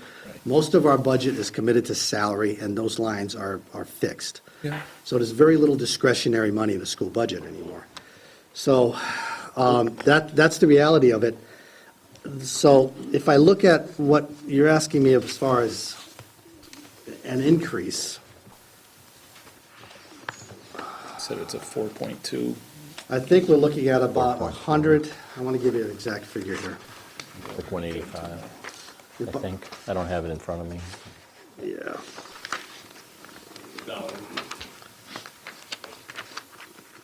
Bear with me for a second. While John's looking for that, I think we all need to keep in mind that the 1.3, is that what it was, out of school of choice? You know, it used to be we took 500,000. Right. For operating costs. And then we did projects, you know, we Yeah, tried to, right. we did our own capital projects. When say we, I have my school cap on that. Yeah, I know. So, you know, we did the band room, we did the roof, we did the windows. That was all, and the town helped with portion of that, but school choice paid for quite a bit as well. But to John's point, the sped is just, it's depleting all that. And that, we're lucky to have it, but that's not what school choice money is for. You know, it's supposed to be to expand programs and then roll them into budgets. And I know it's been a tough couple of years in Hatfield for all departments. But the students coming in that necessitate Yeah. this expenditure Yes. are not choice students. Correct. These are No. Hatfield's, These are our students. these are In the- ours. yeah, in- Well, in the- my point was that Yes. the school choice is paying it, not the town of Well, Hatfield paying it. and that's where I have you know. further confusion, goes back to, you know, how that works, and I guess I was a little surprised, I thought we got a little bit more help from the state. Yeah. It's kind of stunning. So we're looking at an increase in local appropriations of 187,225. 187,225 over what would be a level-funded budget. So that's Over what the budget approved at town meeting last year. Yeah. And the year before. Yeah. And the year before. And the year before, really. 'cause So it was level really, it's a funded last year. 4.2% over 2 years, which really isn't a big increase for a school budget. But I think it's important to note that the school committee has not gone back to the town. In the last couple of years, we have absorbed these special education placements with the hope that we can, one, bring the kids back in time. And as I said, this year, it just, I'm afraid to answer my phone because I don't know what's going to happen next. Because that's the one thing we are, and what's happening, it's a unique situation because there are some, if a student is placed, let's say a student is placed in a private school by another district, and that family moves to Hatfield, we're protected under a move-in law. That other town's still financially responsible. But if that child is in what's called a self-contained program in a bigger district, and these are programs that have their own special ed teachers, their own staff, they're almost like a school within a school. Right. And then they move to Hatfield, we are not protected. So while that, we have to find a program similar to that, and what we've done is we have had to pay tuition to either public schools that have these programs or a day school. Plus, we got to pick up the transportation. Those are things that can really hurt a small district that doesn't, and, you know, we've talked about whether we create our own programs, and I think in time, we may have to create a program, but right now, the problem is that the students that come in are either, their age doesn't permit them to be grouped together, or their disability types. Right. Yeah. So you can't group them together. So it's just kind of unfortunate that it sort of hit us this year. But we've been, as I said, we've been sort of using our school choice to the point where I don't dare use it anymore. No. You know, and I think the school committee concurs with my recommendation. Do we have a special ed classroom per se at Smith Academy?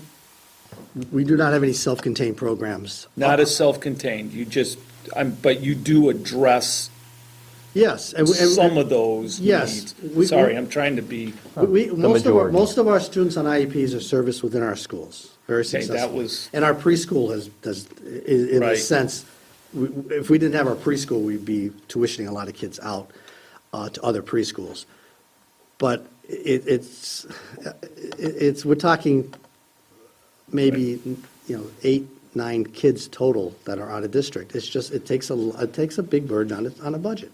and, sorry to ask so many questions, and do the programs that they are going to, are they going to a different, because I know enough to be dangerous, which is bad, but are they going to another school system that has this self-contained classroom, or is it a private, or is it a combination of both? It's combinations of both.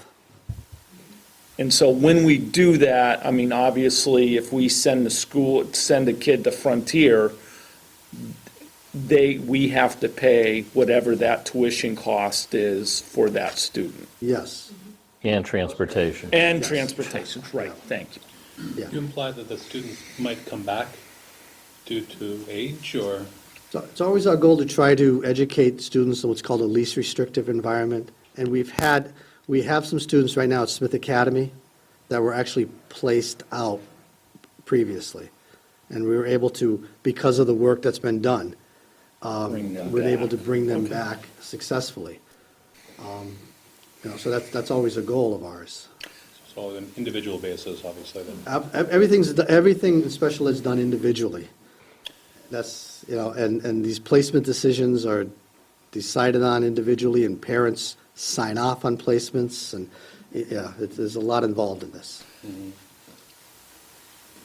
Is it legal for us to use school choice money Yes, to do it this way? Okay. yeah. I mean, otherwise, we, the town, would have to absorb it. No, I mean, we're gonna pay for it no matter what, but I'm just, okay. How do you find out that a student would be eligible to come back? How does that work? Those decisions are made by a team, and that's always the goal. I mean, it's and it gets complicated because sometimes parents don't always agree with the school, and and parents need to sign off on these. So but we've been successful. We've had some students that have come in and done trial runs in our schools, and Generally done like per academic year? yeah, generally those things are done. Yeah, natural transition times. John and Michelle Otis from the SPED. I think everyone knows John's also our SPED director, and Michelle Otis, the special ed administrator, are always trying to, do what they can, do what we can as a district. But the bottom line for all of us, right? They're our kids, and they deserve the best education that we can provide them, whether it's here or somewhere else, but it is awfully expensive. And I share the placements and the costs and so forth. We don't get into individual names, Right. but Of course but the specific financial components of all of this with the budget subcommittee and the school committee, so they're aware of it. And in the past, we've had situations where we've had very few students placed out, and those have been good years. This is and up until, quite honestly, up until July, I didn't envision it. This hit us this year with 4 additional kids. We're talking, quite a bit of money You said a total of 7, is that what you said? that we have totally placed out right now. Out of curiosity. I want to make sure I give you the correct amount.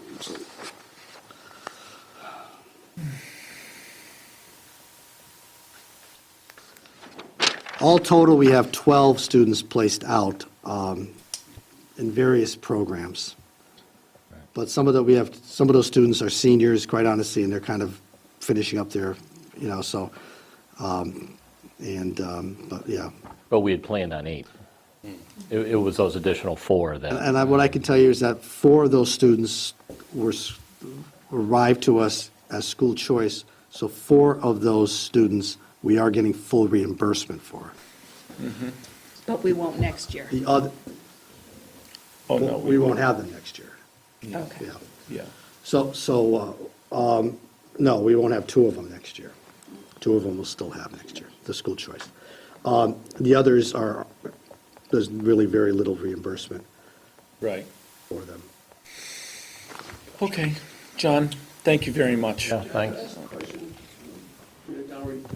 Just maybe if you could elaborate a little bit more on the SPED students. Do they, see if I can say this kind of thing, do they kind of evolve? You were saying that there are some that come in via the school choice program, and they're funded by the by the state, reimbursed by the state. Yes. The others, there's been a kind of a surprising increase. And they are our existing Hatfield students. Or am I wrong? Are these kids that are moving into Yes. Hatfield? Yes. Okay, and they're sped, okay. Moving in, yeah. Are there children that are living in Hatfield that throughout their tenure as students in the community move from being a regular student to a sped student? Are there any of those? I guess what I'm getting at is, is there a possibility of early intervention Oh, yeah, at the elementary level to kind of mitigate that from happening, or as much as that's all part of it? Don't worry about it. These guys need to move along tonight. I just wanted to ask. Yeah, definitely, there are lots of interventions. Yeah. And, but, Yeah. Everything's individualized, and, yeah, I mean, our overall special education numbers are not, they're about average with the state. Yeah. Yeah, we're about 18%, and that's about the state average. Right. So. Yeah. And certainly from our perspective, I'm asking a lot of questions, but I certainly recognize that these students their needs need to be met, and we are responsible to do that. So, anyway, all right, John, thank you very much. I'm sure we'll be talking again soon as we get to this budget stuff. Steve, do you want to do your stuff? Why don't you start with the ambulance, and we can move down the fire. Absolutely. So the ambulance is the 2003, and that's where we start. It does have 38,000 miles and about 2,500 hours on it. You could debate whether the diesel motor can run longer or shorter. Thanks, John. But in fact, one of the main issues, is, aside from some mechanical things, is it's structurally and electrically.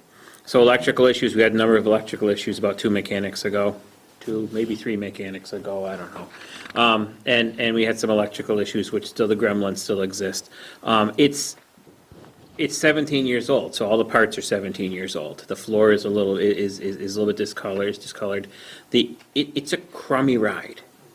So the suspension it's on now. Since then, they built ambulances on an air ride system, and after that, they moved to a new type of system, to liquid springs, which is what we're proposing to buy. In 2003, you would never think of buying an ambulance with 4-wheel drive because you would beat your kidneys by riding in the back of it. Today, it's common technology buying an ambulance with 4-wheel drive. So we have just advanced so much in terms of technology. The state comes to inspect us. They really don't like ambulances to run more than 10 years. We're obviously an exception. We're lower volume, and we take good care of our equipment. I do have a discussion with them every year. I talked to them 3 years ago when I first submitted this as my capital, because this has been the top capital item for ambulance for 3 years. 3 years ago, I talked to them about it. I've talked to them about the hardships that the town experienced. We've experienced the accounting issues, and we're here today. In 2003, it was bought through ambulance trust money and ambulance, and I believe a little ambulance surplus money. Yeah. But a lot of it was ambulance trust. Some of you remember ambulance trust. It was a great thing. A lot of people in this town put in money over the years. But ambulance trust, really, that was like the final hurrah for ambulance trust. And it was great. And an ambulance back then was somewhere around between $140,000 and $180,000, I want to say. So I'm asking for $305,000. I have a quote here, the November quote, because obviously capital had to come in early. The November quote is $278,000 with our $5,000 trade-in and a $4,000 Ford rebate if we have a number for that program. It needs new radios. It should have new radios. If we continue to put old equipment into the new ambulance, old radios and new ones, we have a capital item, we have communications coming up in years, it's going to be a bigger figure. I've spoken to the police chief, we actually talked about the radios. I use a figure of $14,000 for the radios, because that's really what he spent on putting the radios in his new cruiser. He put new radios in one of his new cars. And then the rest of it is just there, because I worry that when I go in July and look for another figure, it went up, I can tell you from 17 to 18, it went up $8,000. So you can assume 18 and 19, we should plan for $8,000. The other aspect is, if I give you a figure that is too low, and that's what the town approves, I don't have the ability in my department to compensate for that. Right. So I'm not saying I'm gonna spend 305, I'm gonna spend this right here, plus radios. That is it. Or whatever they give as the bid. We're using the bids through the MAPC, which is a credible. A lot of people buy ambulances through this process. It's actually a much more determined number. You know, I don't have to guess. I know really roughly what the number is gonna come about. It's a very credible bid process. And that is it. You know, we're able to move over the cardiac equipment that we bought. You know, that stuff all moves over. Our supplies, everything else moves over. The stretcher does not move over. The stretcher is old. You know, and so the stretcher does not move over. So a new stretcher is involved, and a loading system to load the stretcher is involved, and things like that. So that's the ambulance request. So is the plan, and I'm kind of looking at Phil, is the plan to put this on vehicle lease, or has that even been discussed? So Phil and I looked at two options. First of all, I only presented the figure, because realistically, how the town funds this is not my decision. I presented the figure. I spoke with Phil about it, and then he said, well, let's look at the lease figures too. So we actually looked at a lease figure that came through this vendor, and a lease figure through the vendor that Phil uses, and we looked at two different options. I think that we agreed that, or Phil, that the lease figure through the options that Phil uses would be the best way to go. And is that where we came up with the 51,000? Yes, so I reached out to the lease company, and as Stephen did, you know, and with an ambulance or any emergency vehicle, such a fire truck, some big purchase item like that, you can go to a 7-year lease. So that's what we looked at. And I ran the figure of what Stephen had given me for an estimated cost and gave it to them, and they came back with that number of 51,000 per year for 7 years. And it's leased to own. Yes. Yes, thank you. I get the whole thing, and I always ask the question, is it just is that a better deal than borrowing for 7 or 10 years? It's not, and that's not something to be done. And the interest rates may very well be lower than the lease rate, so. Right, I mean, and is it reasonable to borrow something like this for 10 years? I think it is. Well, and I should say that, but sometimes banks won't do that. That may not be possible, but. We could very easily estimate a life of these vehicles at 15 years before a discussion of replacement. That's really what we did now. You know, we were pretty darn close to 15 years before we started talking about replacement. Right. Okay. Any other, so we would have to figure out now, the only other, if we leased it, could we pay, and we had some money in free cash, could we pay some of it down and then lease the rest of it, or is it a kind of all or nothing deal? No, you could do that. You could pay some of it down if you had money to pay some of it down. Say you had said, just say you had $100,000. Right. And then we go and we say, you know, we have $100,000 that we're putting down on this vehicle. Right. And we want to lease the rest. Right. And does the lease, the 51, does that include the radios? Yes, and everything? that's That's complete? Yeah, that's. The 305. Right, The 305. and that's not necessarily what he'll spend. Right, understood, up to. Okay. Any other questions regards to that? Okay, let's, just the paramedic equipment, It's still there. Yeah, we have 2 more years yeah, on that? I believe we have 2 more years on that. Right. And that's the $13,000 that we spend to keep us at a paramedic. We're not nearly spending the amount of money on intercepts as we were before, which is obviously the goal we were trying to see. Right. You know, we're delivering the care, and we're not nearly paying out someone else to come in here, which is what we were doing years ago. Right. Carol, excuse me. Yes. Another question about the ambulance. Do we have anything in ambulance surplus at this point? So today we should have $40,000 in ambulance surplus, and that's because we, with the accounting things where they were at, and how we fund the ambulance was funded prior to town meeting at like 51 or 47, and it got amended on the floor up to 56. And that would have been all the funds in surplus. Special town meeting, we took 40,000 from free cash, making some corrections on some past accounting issues, and we moved that from, at the special town meeting, from free cash to ambulance surplus. There should be 40 in there today. We would fund that with the next ambulance budget, gets funded from the amount in surplus plus the amount of received revenue. So currently, we'd be looking for a $66,000 budget again for the ambulance, and currently, if we looked at that, we would have $91,000 based on 51,000 received this fiscal year and 40 from the special town meeting.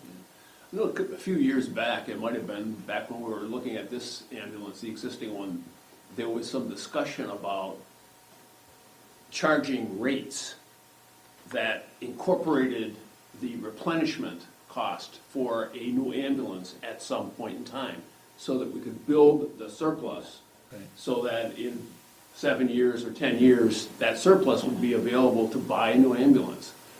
Is that something that? So we can't legally charge an consideration? ambulance rate No. and say, well, we're gonna collect more from Medicare because of we wanna buy a new ambulance. The town can institute bylaws and fees, whatever, you know, within their guidelines, but I can't take and say, you know, you're gonna ride the ambulance, I'm gonna put another $100 on to buy a new ambulance. It doesn't really work.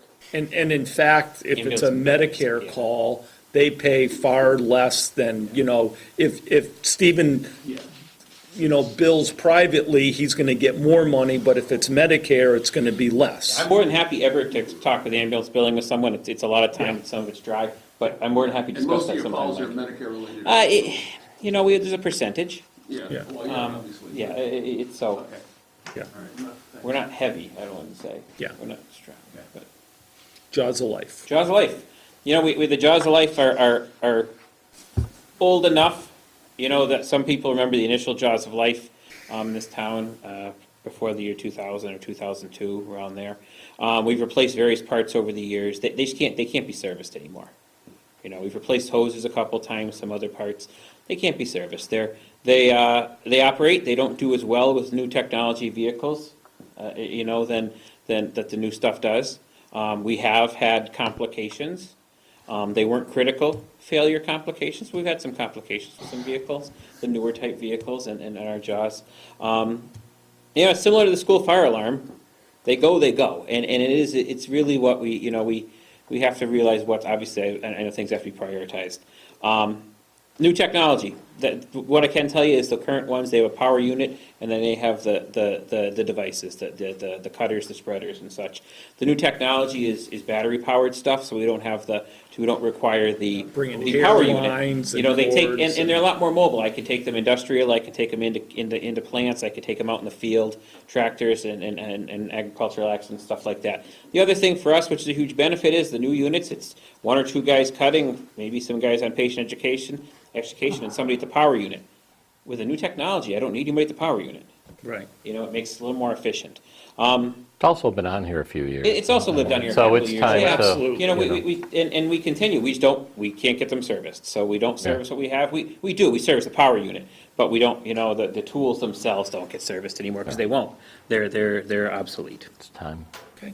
And that is a true figure. We've actually whittled it a couple times. I believe this figure you have there is less than last year, because we've whittled and talked about what we can do and can't do. Okay. Great. Yes. Any other questions for Stephen?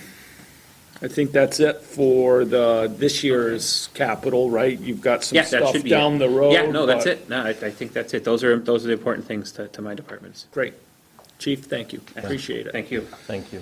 Phil, you want to come forward, or you want to sit in the back there? Come forward.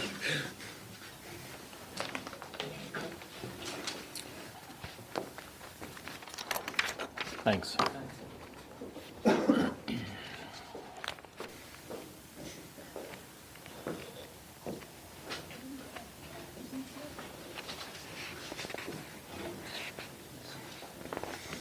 So we're here again. So let's start with, We're still- with Chapter 9. Oh, go ahead. Before we start, we had a couple meetings within the department as well as with the 350th anniversary that's going to happen here in town. So our recommendation was to put on the capital plan this year is to pave Main Street from the corner of Maple to around 147, 145 Main Street. The condition of the road from School Street up is bad. I mean, that would have been on the capital for next year anyways. So with the parade on June of 2020, we had to enter it into this year's capital, which isn't on your list. So I met with the capital committee this evening, prior to this meeting, to give them the new figure of what we want to put on the capital plan. It will be under Chapter 90, it's for $265,000. All we're doing is to look into entering into our plan for this coming year. Okay, so you would be entering that into the plan, or you would be doing that in addition to these other things? We'll be doing that in addition to these other two. Other two or three? Well, there's three on here, but one will probably be coming off. Probably the Berry Road thing, or? Well, we've looked at that again, and even if we have to do that in-house, You can, with the current operating budget. okay. So that would be additional money into this, with this money. And how Because- much Chapter 90 are we anticipating getting? Well, we just received a letter for $242,860, so it was an increase of only $500 or so. That was 300, okay. Yeah. Okay. So 242. we had many projects from prior years, because the Chapter 90 funding is for a 10-year contract.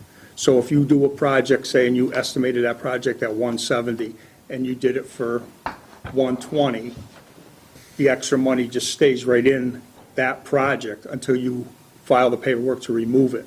So we've been working all week to do that. So we had eight or 10 projects out there with money still available in them that we took, and we canceled the project saying it was complete to put it back into the 10-year contract. So there's going to be extra money, well, not extra money, but more money than the 242. Okay. All right. Main Street was going to cost? 165 or 265. 265. Okay. So that's one of the requests. And Okay. the other one was Dwight Street, we looked at that, we were trying to do, the plan is to try to do the town in sections. So we did Bridge Street, so if we do Dwight and Gore Avenue the following year, that whole section of town will be complete. That's what we're trying to do. Okay. Like we did Pantry Road, we did Mountain Road, that's complete. Right. Depot Road, so that whole end of town is done. Right.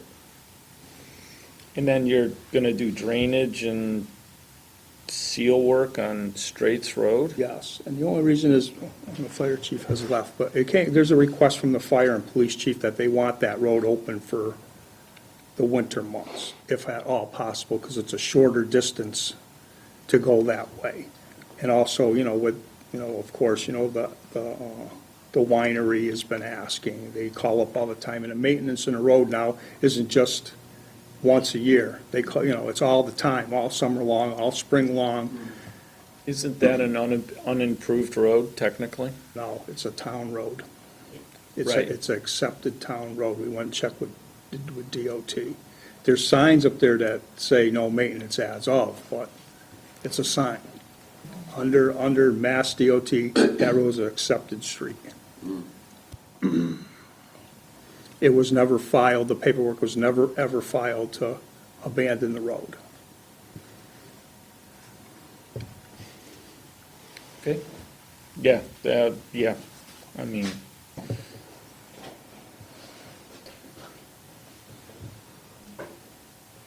where are you going to drain it to? Well, that's the question. I mean, we Sorry, you know what? We'll talk later about this. We own enough property there. We have a couple options. Huh? Yeah, No, right. it's not going to be, no, it wouldn't be no live drainage. Okay, It won't be live drainage. okay. all It'll right. be either a contained leaching Oh, system, yeah. or to build the road up a little bit so it runs off. Yeah, okay. Don't worry. Okay, sleep tonight. Yeah, well, there'll be Oh, others. the inflow and filtration study, That's the top priority. right.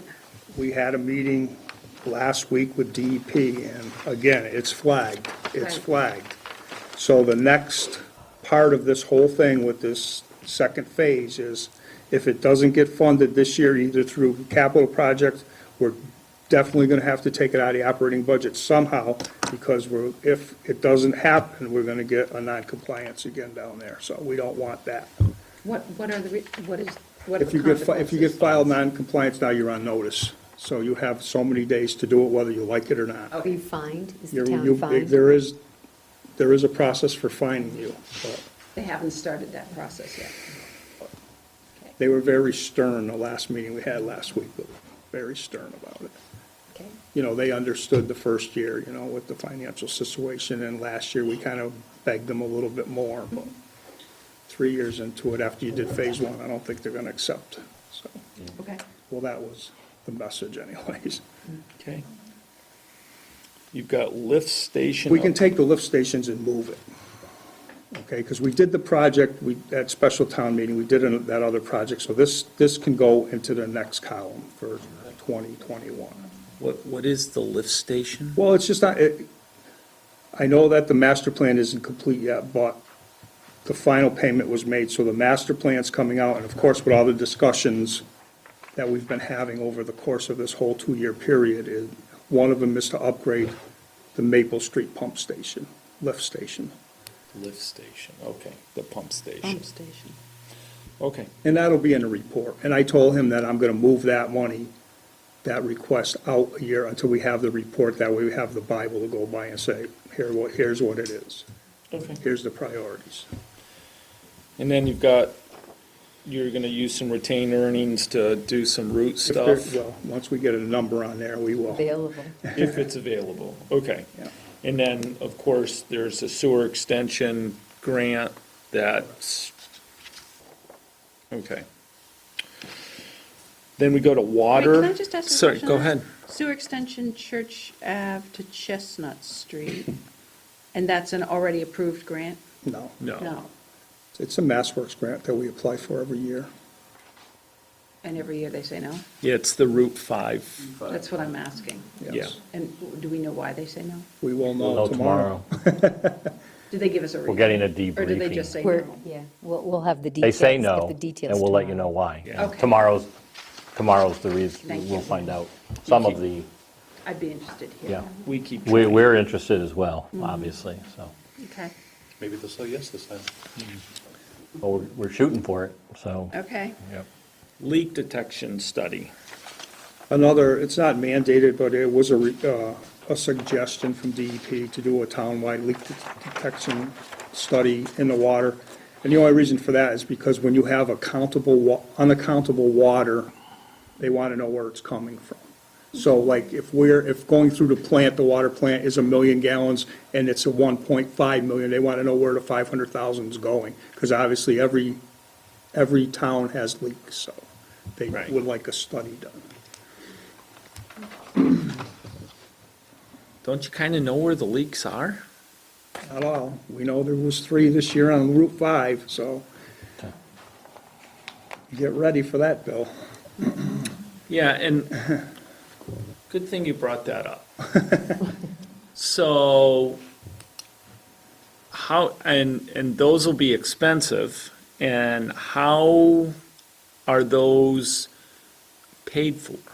The only way they're paid for right now is through the operating budget until it's in deficit, and then you either have to look at the retained earnings, what's in there, or you have to go to town meeting and request the money. The first break was before the 91 bridge, Yeah, which was on the edge of the road, but still where we cut into the breakdown lane, we had to do the flowable fill, because everything's under mass jurisdiction. The next one is over the bridge by Dave O'Masta's house, by the CNS. We were able to shut that off until we can fix it, because the only one affected now is the log cabin. That's the only house affected. But that main is shut off there, okay. but it has to be fixed. Because what happened is when we shut that main off, the pressure built in the other part of it, and the other main broke up the road by the farm. by Wilkes Farm there. By Wilkes, okay. And that, I don't even want to know what that's going to cost, because we did it, we fixed it, and then we went to Danvers and got the blacktop because they wanted it hot patched for the winter. And now we have to redig it out, put the flowable fill in, and put the blacktop back in. That's under mass jurisdiction, there's nothing we can do about it. Just give me an idea. Give us an I'm idea. thinking the 3 breaks are going to be 100,000. Great.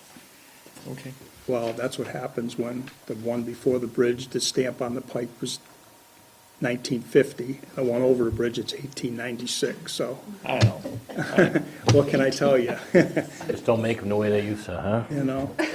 It's amazing. You look in the pipe, that 1896 pipe, if you look in it, it looks like it was put in yesterday. That's how good the water quality is in town. Study mandated, because the 40 grand would go a long way to paying the 100. Is that, No, it's not No, mandated. no, Right. no. Suggested. yeah. And that wouldn't have showed up. I mean, it just, with the ground shifting and all the groundwater and the freeze and thaw, it broke. It's a heavy traveled route. It's a 6-inch, 1890 main. Excuse me. Something's going to give. Do you know the accuracy of the studies that have? It'll be pretty accurate. They'll pinpoint leaks. And then there's another leak on Valley Street, so just to tell you that one. Hopefully it's more than a guy going across with his 2 branches. They'll pick it up, they'll pick it up. It's like when you see the gas company going around looking for leaks, it's the same. That's what they Right. do. Yeah, no, I get it, sorry. I don't think there's any I digress. major leaks in town, and the reason I say that is because with the system that we installed at the water treatment plant now, you can see if it spikes. That's how we knew there was something wrong on Route 5. Well, we didn't know where it was, but we knew something was wrong because it spiked from the normal to 200,000 gallons. And it's in the winter, nobody's watering their lawns, so something was wrong. Something's So we, wrong the somewhere. guys went out and checked, and they couldn't find it. And then, somebody it eventually shows somebody it. drove by and it popped through the road, and it popped through the road on the other side of the street because there was 21 inches of blacktop on that side of the street, so. Oh, boy. Emergency connection with Northampton? Yeah, it's We've been a- talking about that. A few years. I think when we started, it was 20,000. I was just Yeah. going to say that. I mean, it was another thing that It's a good idea. years and years ago, DEP wanted interconnections between 2 communities in case something failed in your community, where you Right. could just open Sure, a valve and you have water. It's an emergency connection, so if something fails, you can open the valve. And unfortunately, this is under Route 5, and it's on the other side of the street. Ours is on one side, theirs is on the other, so you have to go under Route 5 somehow. That's why it's so expensive, where if it was right there, we could do it ourselves. Be easy enough. Okay, and then the Straits Road Water Main Extension. Well, that was from, the residents petitioned it last year. Their wells are failing, well, not failing, they all have well service. There's 10 houses from where the water main ends to the dirt part. There's 10 houses. And, they're complaining that, when they turn on their faucet, they can't do the wash, or the washing machine's on, and the faucets are dripping, and it's all on septic up there, so they're requesting to extend the water main from where it ends. How does that work? Do we charge them anything if we extend? No, the only thing you would charge them. Water bill. Well, No, Just the water bill? let me, go a ahead. little bit of history. So, and Marlene will remember this, but when we extended down Cronin Hill Road, and this was, you remember, Marlene? It was prior to me, so it was at least 10. At least 10, yeah. So anyway, Yeah, we went from the corner of Cronin Hill, where it comes to Straits, all the way to the bottom, well, quarter marshes, or where the water main goes there, and the residents paid for it. They paid for the pipe, and the town did the work. Now, it was a different situation. It was a dirt road at the time, easy digging. So, the DPW kind of took that on and did it. This would be different, but And why is this different? Paved. It's paved? That's the Paved. difference? But, and this is not a finance committee, but this is the select board, you know, It's a select board's decision, they definitely. could request that,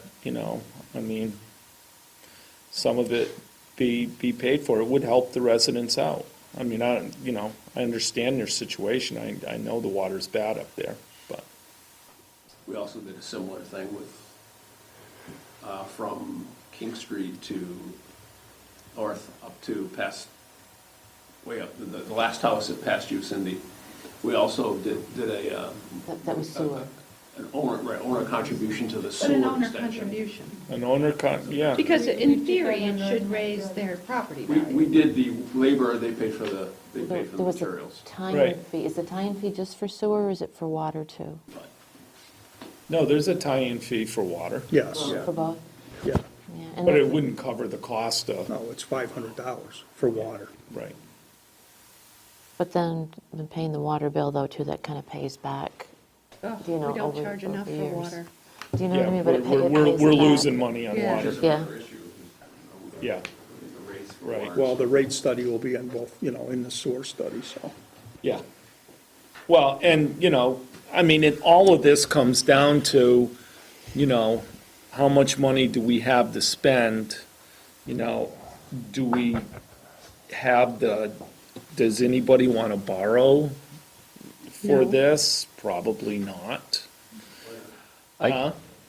I was going to say, I think it's a conversation worth having with the residents. I mean, they've asked, and we can say, here's what the estimate is. Kind of a cost analysis, I guess, on their part is, well, what's it going to take for all of us to fix our wells or whatever it is we need to do? Yeah. Is that money better spent to help out with this larger project to do the water once and for all? And see if there's a mutual benefit for the town and the future earnings, as Cindy alluded to, Yeah. of water, and is there a benefit for them where what's it worth? What's it worth to your family over if you took out a loan or however it worked, 10 years, 20 years or something, right? Right. To now not ever have that problem again for a water issue. Yeah. So I almost think that that's something we should have the people in. Yeah, that's fair, I think. At least you have the conversation. Yeah, well, I think that's only fair, and you have to. Look for, because there's a lot of projects. Yeah, well, on here. exactly. That's, and eventually we're all going to have to try to prioritize what we're going to do. And, Yeah. I personally don't have much of a taste for borrowing any more money right now, because Edwina's smiling. So, Edwina hadn't moved all night, and then you just got her eyebrows to raise. So anyway, okay, so let's move on. Vehicle lease is the only thing on the vehicle lease, the ambulance? Dear, do you mind if I ask Oh, one more I'm question sorry, before I move Cindy, on? you did. I'm sorry, Yep. just really quickly. Phil, last year we talked about like a long-term plan for replacing infrastructure for those 1896 Yes. pipelines. Is there anything coming up on that this year or no? Because the only reason I'm asking is because King Street and Main Street down there, a lot of those we talked for 1896, and those are always getting dug up, and that's where you want to pay for the parade. If you look, So I'm just thinking, gosh, if you look right before. at this master plan, Right. we have King Street, but it's, it's way out, because Yeah, I we. saw that, 2025. Yeah, well, we have a master plan for the water. We have that. We obtained the money for that through a grant I received. That was a few years ago. So there's a master plan for the water for the next 15 years, I'd say, because it was probably 5 years ago we got the grant. But, are they gonna do those projects? You know what I mean? Are they ever gonna do the projects? Because the King Street water main, should it be replaced? Absolutely. That was number one on their list in that master plan. But you see the cost, it's 1.2 million. Right. There's just not enough money for infrastructure, and until the state realizes that and starts putting out some programs to increase funding for infrastructure money, you're gonna be in the same boat. Yeah, I don't know how we as a town can ever afford, you can't charge water rates or sewer rates high enough to replace You can't support it. this You stuff. know, if someone came to me tomorrow and said, the town has $2 million to invest in an infrastructure project, it would go to Route 5 for the sewer. That's the first thing it would go to, because I know you're gonna recoup the money there. You're gonna recoup the money with the businesses. Right. You know, but, you know. Just to share something, a thought. Yeah. I may have mentioned this to you guys at some point last year as well, but I don't know how much debt we currently have outstanding as a community, total debt. Do you guys have any idea? A lot. You know, I was gonna say a lot. I don't know the number. If we asked Justin what was our, what our balance sheet looked like, what would it be? But that notwithstanding,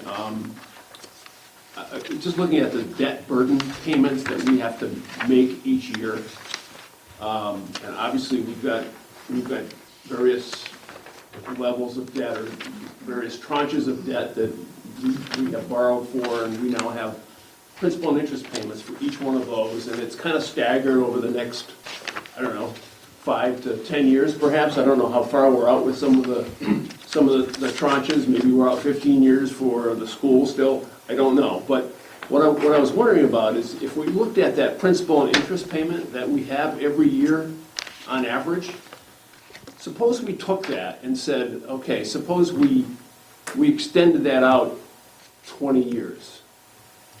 I wonder how much money we could borrow over that 20-year period and kept that principal, that debt burden payment reasonably constant. Oh, yeah, that's the goal, right. And if, because we've got all these capital projects that we just keep saying, well, we can't afford. But what I'm wondering about is if we went out and borrowed $20 million and we paid off all our existing debt, okay, and whatever was left, we started to use that money for the capital projects. Like a home equity loan. Exactly. Capital projects in the community. And we obviously have to prioritize them and have a very thorough discussion about each one. But maybe, just maybe, it's time for us to take that kind of an approach and tackle all of these things that are deferred and on the horizon.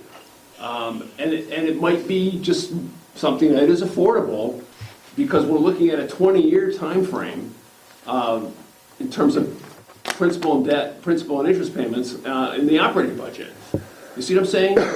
Yes. And interest rates are low, or reasonably low at this point. So I'm just wondering, that if we should consider doing something like that, where we could tackle all of these things that have been gnawing at us for years. Every year, We these could do projects get more the expensive. priority things in the schools. We could do the rest of the water main coming down from the mountain, from Gore Avenue to the center of town. We could tackle the sewer master plan. And then some capital items, on top of that. Again, it's like one of those thoughts that I think is more at a higher level than looking at everything operationally and tactically every year. How are we going to be able to afford this? How are we going to be able to afford Well, that? we want to build a credit rating first. Well, from what I understand, Betsy, I believe I heard somebody, whether it was an auditor, Roselli, or somebody said we have, as a community, additional debt capacity as a community, that we have more capacity to borrow if we absolutely wanted to, based on the cash flow of the community. And I can't remember where I heard that, but And I don't maybe know I'm what interest dreaming. rate. My bank tells me that too, but I don't have any money to make the payments. No, but we would That's have- what worries We me. would have to make sure that we could afford it operationally each year. We could afford a certain level of debt. You're basically refinancing and taking additional. I get it. Oh, yeah. Exactly. I Not unlike, I think that would be something that, Well, I think once we, batten down the hatches and figure out where we actually stand, that might be something to look at. For sure. yeah.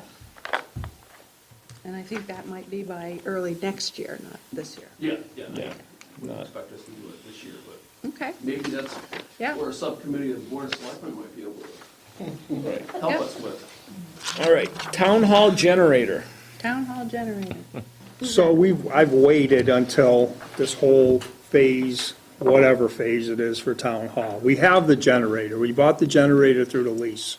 The generator will not operate the elevator, which is okay, because it's an emergency generator. Nobody should be in the building except for the necessary staff. So the generator's purchased, but the electrical connections with the upgrades, we want to incorporate our electrician to do the generator part of it. Okay. So I talked to Shorrick about it, and he said that, the price because we can't, and the other thing is, we're waiting to see if they lifted the stupid gas moratorium, which they didn't, so we have to swap it to propane, because it's a gas generator. Oh. So, but that's minor, to put in a propane tank and hook it up. It's just the electrical part.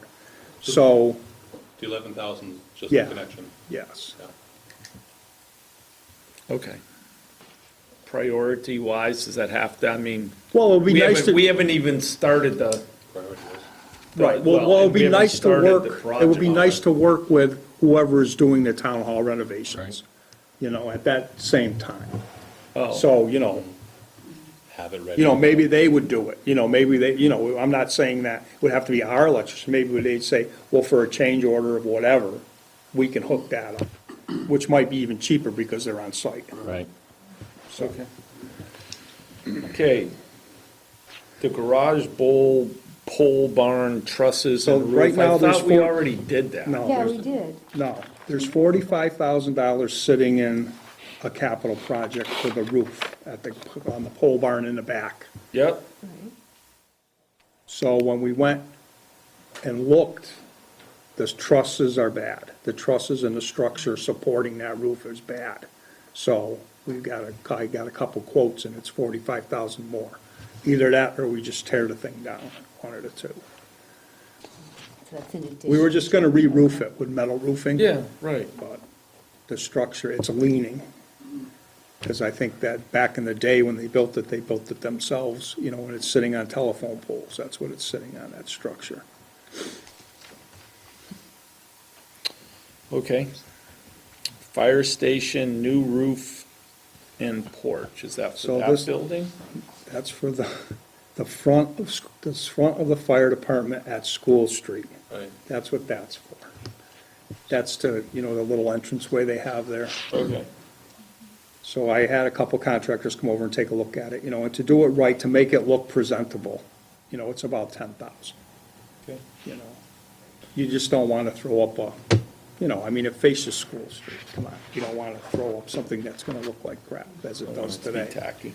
And then there's a safety concern there, because there is electric there, and the roof, the ceiling came down. There is a safety concern. I mean, an I extra thought originally it should have been torn off when we tore down the You're right. school. but- Yeah. Prospect Court Bridge. Where is that? Where's Prospect Court? So that's the bridge Oh, By the- that grant, by yeah. the by bed the and old mill. breakfast. The old mill, okay. So there's 100, Marlene, correct me if I'm wrong, 140 43,000. left in the community preservation funding that we received. When we went out to bid, we spent 11,000 of that money. And when we went out to bid and we received the bids, they were Triple. Astronomical. out of sight. Yep. So I figured the only way to do it, because under the Mass Works grant program, they have two grants. The regular Mass Works grant and a grant for rural communities under 5,000, under 7,000 people. Right. So the competition there is a lot less than the other grant, correct? And we're cuter. And that's how we did the Main Street sidewalks, was under that part of that grant program. And you can only apply for $1 million, and you can't reapply for another 3 years. So the sidewalk project's been 3 years prior, so we can go back and, Apply they for only it. award you $1 million and under, so. It's a, It's a good idea. well, it's a good program Yeah, because it's less competitive. right. Because So this, are you well, writing that just grant? going back to the Mass Works, We did all we could this time was to get that grant, this time for the Route 5 project. We did all we could. I mean, Secretary Ash came out here, there was 108 applicants. This was the only community he visited to sit down at the table with us. So, saying that, we're gonna try again, but it would be nice to put in a second grant for something we might Yep. obtain. And they are two separate pools of money, Yeah. so. Does he oversee both? He's He's no longer gone. there. Ah, he's Yeah. gone. And Ash has left. Yeah, He left, yes. Yeah. He's gone. Ash is that's all right. We'll find a new When will you find out person. about this Yeah. grant? When will you find out about this grant? The prospect court. Well, the applications open in the spring, they award them, Spring application. or we awarded them and went in September. Yes, September, October. So just on the last pool of MassWorks grant for the big grants, one community, this side of Worcester got the grant. East Hampton. No other communities around here got a grant. No Western Mass communities, no Hampshire County communities, and the Berkshires got a little bit. Last But everything went out, everything went from east. And I hope you mention that tomorrow to the guy coming. It's true. We will. I mean, We're it's due. true. There was no money. Third time's a charm. This isn't the type of thing, I mean, we don't have to put this on the town meeting warrant. No. We can get the grant and then deal with it after, right?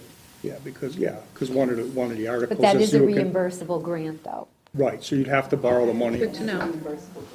So if we got the grant, we'd have to have a come up with the special town money. meeting to, Fund the project. to fund it. Okay, that's good to know. I'm sure there'll be Another something else special? coming up. Oh, yeah. They're all special, Daryl. Well, maybe you'll be having a special town meeting for both grants.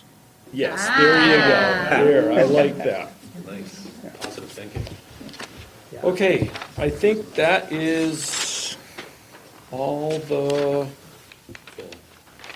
fill, and that's all of everything. The only, The other Thing thing is we- just chapter 90, you already went through that, so that's. we did chapter 90, the phase 2 town hall renovations, I don't know. Well, we're going to be discussing that right after, when you guys are done. Okay. But Okay, it still has to go in the capital, correct? has to go in the capital, right. Oh, yeah, Right, right. okay. Do you have a breakdown of what's entailed in that renovation? Yes. Okay. Okay. So as far as We have this to business do. for the finance committee, we have a transfer being requested from Marlene, town administrator, and it's for insurance. Our insurance budget, we're under. What's being requested is $351.20. It's to be transferred to the insurance budget. The original appropriation was $140,000. Present balance is $4.80. She must know what my checking account looks like. That's where we checked. Yeah, the amount requested, and it'll be used for the Maya invoices, endorsement for the police department, vehicle added, and a deductible claim for $2,500. Oh, dear. Anyway,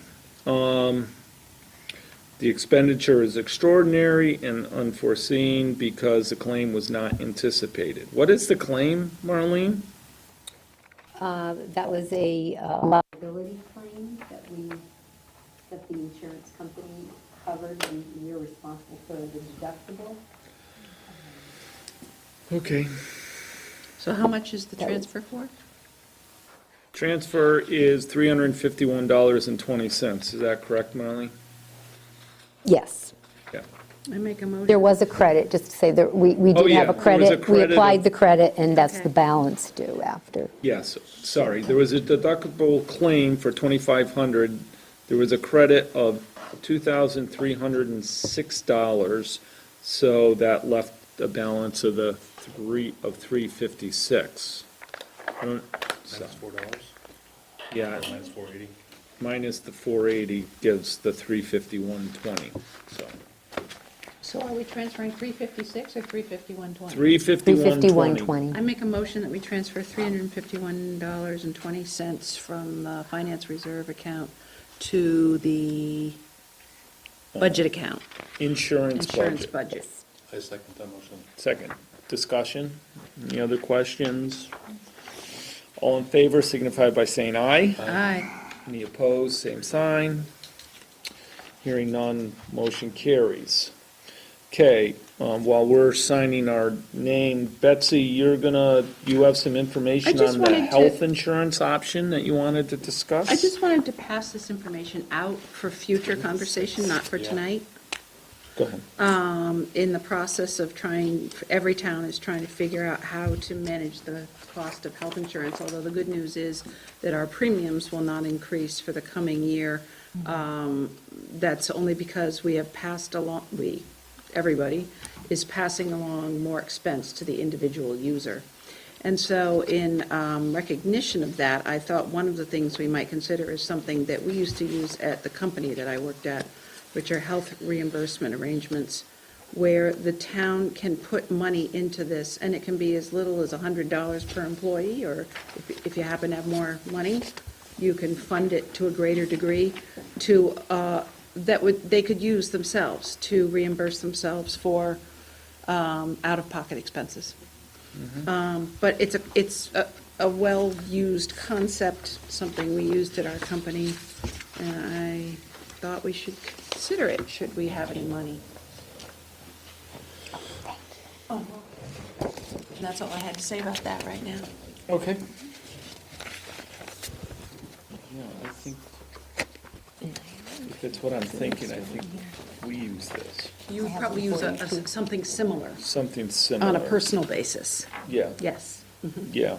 That's where you get to set aside your own money Right. to reimburse yourself on an untaxed basis. This for health. is- This is where the town Town would put sets- money in for employees to use. So in theory, what you could do is instead of constantly increasing your contribution to premiums, you might say, well, instead what we have is we have $50,000 this year, we will plunk it in that account, we will divide it up among all the town employees, and they can use that to reimburse themselves.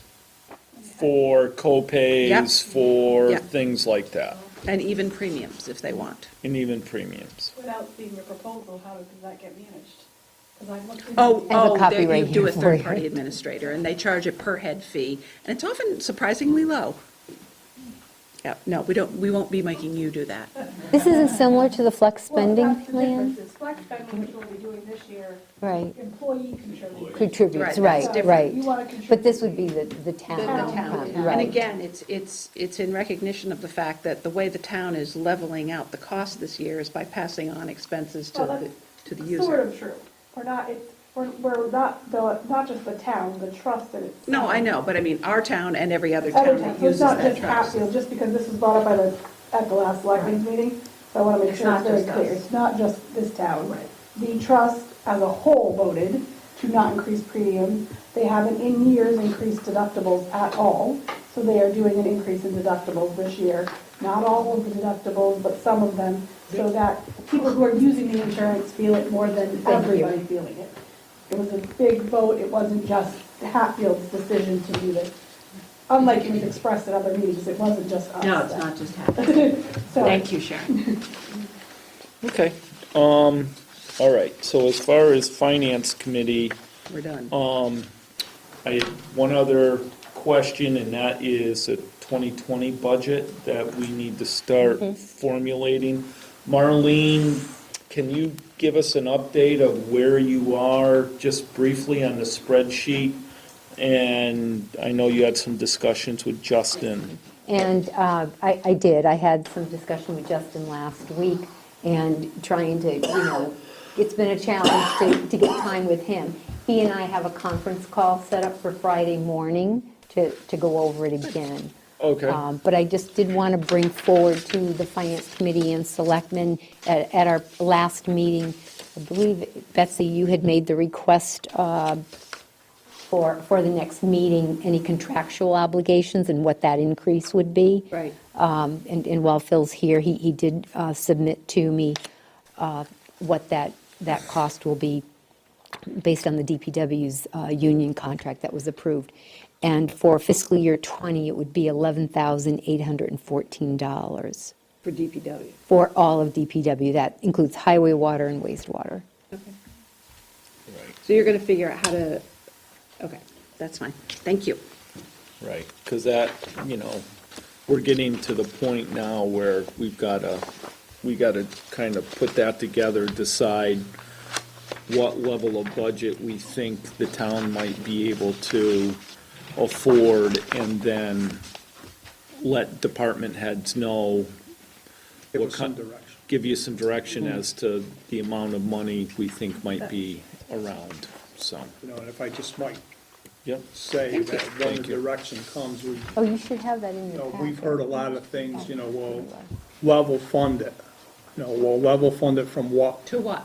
To what I is my, that's my concern that, there's gonna be some, Yeah, because like you were a You were 2% 2% decrease down. last Right. year. Right. level fund it from what point, Yep. I guess. That's why I wanted to know what our contractual Yeah. requirements were, so we could see what was left. Yeah, it was good that they settled the union contract, so we knew, and And the school is not quite settled yet? No. Yeah. So we don't know that. Okay. When will that come about? Just started the meeting. So, Okay. so before you break, I just have a question for Marlene. So with the town hall power surge, okay, we submitted the claim to the insurance company for $17,725 and some change. So what, the deductible's $1,000? Correct. Okay, so I'm just saying Right, that so if you're, we would- you're gonna have to come back to to the finance for a Another transfer $1,000. for $1,000. I just wanted to make you aware of that, but we did submit the claim, so Okay. we'll wait and see how much they. Power surge?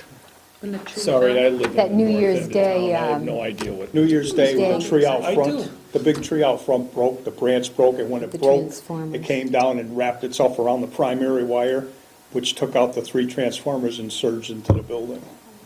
Oh. So the boiler, was the a big fire event. protection That's big. panel, there was some damage. All the lights in the hallways blew, $17,000 worth of damage. $17,000 worth. Wow. Yeah, because it got so hot that unfortunately it was in the winter, and when it happened, the furnaces kicked on, and it melted everything inside the furnace, inside the boilers.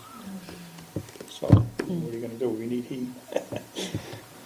We have insurance for that? Yeah, that's what I'm Yeah. saying. Oh, yes. We submitted Do. it. Yeah. Let's hope so. So all the That's what invoices that have been was. It's gonna submitted to cost us Maya. $1,000. Okay. So I'm just saying that, That's why we with the pay that bill. $1,000 deductible, I just want them aware that it's come. All right, I know the select board is going to be talking about that. Can I ask a question before you do that? Yeah. Do you guys want to talk about the conversation with Derek today? I mean, Derek. Justin? Not right now. No, I was the only one not there. Right. Okay. They're going to update me what, I'm just going to give him the Okay. so I don't Big want to flip take, over. I don't want to take the time to do that. You're going to talk about the Phase 2 Town Hall renovations now? I'm just going to take 2 minutes, okay? Well, I'm If you guys are turning the done- meeting right Okay. back to you. Okay, I'm going to just take 2 minutes. In case anybody wants to go, they can go. And You're going to take 2 minutes, okay. Go ahead. Okay, we're back. Phase 2 Mem Hall Town Hall renovations. Let me throw in my 2 cents on this. As you may or may not know, we had 2 articles to pay for the increased costs. And I'm going to call it Project 1 and Project 2. Project 1 was to bring the building up to ADA compliant, which means an elevator, which meant fire suppression, which meant 1 ramp, and it also meant bringing the back steps behind COA up to conforming steps. And that article to pay for the increased cost on that went through. Article 2 was downstairs to to give back the space to the COA that they were losing from the kitchen when the elevator goes into it, along with moving the building inspector's office, and I believe that was basically about it. Anyways, to make a story short, in my opinion, since Phase 1 was approved and Article was approved, in my mind, I think we should move ahead and do that project with one ramp, with the fire suppression, with the elevator, and repairing the back steps to bring it up to conforming, and do the other ADA things that were required. And then we do the COA study to find out what we really need down in that space. And then we also form like a committee to look at the future of the building. But that's my 2 cents. I don't think we should actually wait and because the costs keep increasing. As you know, this has been ongoing for 7 years. We've had a second extension from the architectural board. And so I think it's time to just, let's do Project 1, get that done, do the COA study that we've been waiting on, then we find out what's needed downstairs, and that's my 2 cents. And now I'm going to open it up to my colleagues to make their comments. Go ahead, Cindy. I had just one question. I was at the COA meeting this morning. Yep. Okay, and they had questioned the ramp thing. They felt that people did not understand on the ballot question about the ramps, because they felt it was called a second ramp or first. So if you could just be clear, and just today you said that we could do the ADA compliant things is what you're looking at for the first option, and including a ramp. When they called a second ramp, they were calling the 2 south side ramps 1 and 2, and because there was talk of a third one out the back and stuff. So when you're talking about the ramps, do you mean the ones on the south side? No, when I'm saying the ramp, the Project 1 was just one ramp, which is where the ramps are now, Currently. which is one ramp to go up. Right. And then on that project, in the back of the CO where the existing steps are, they're not conforming, so they would be repaired to be an entrance there to make it conforming.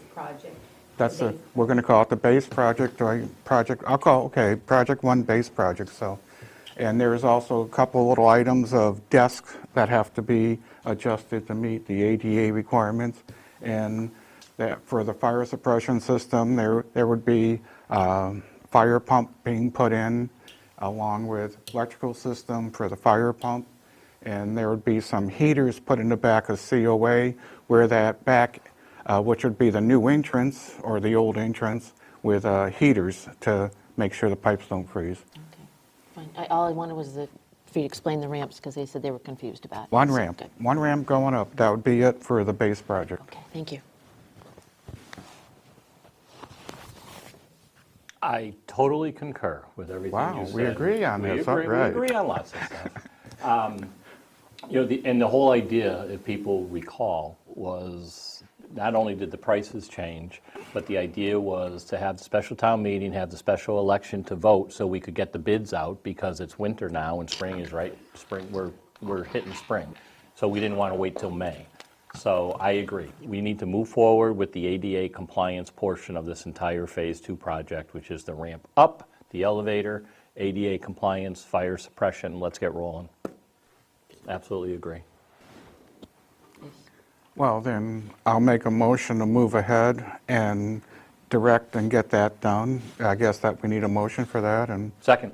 And I have a second. Any discussion? No. All in favor? Aye.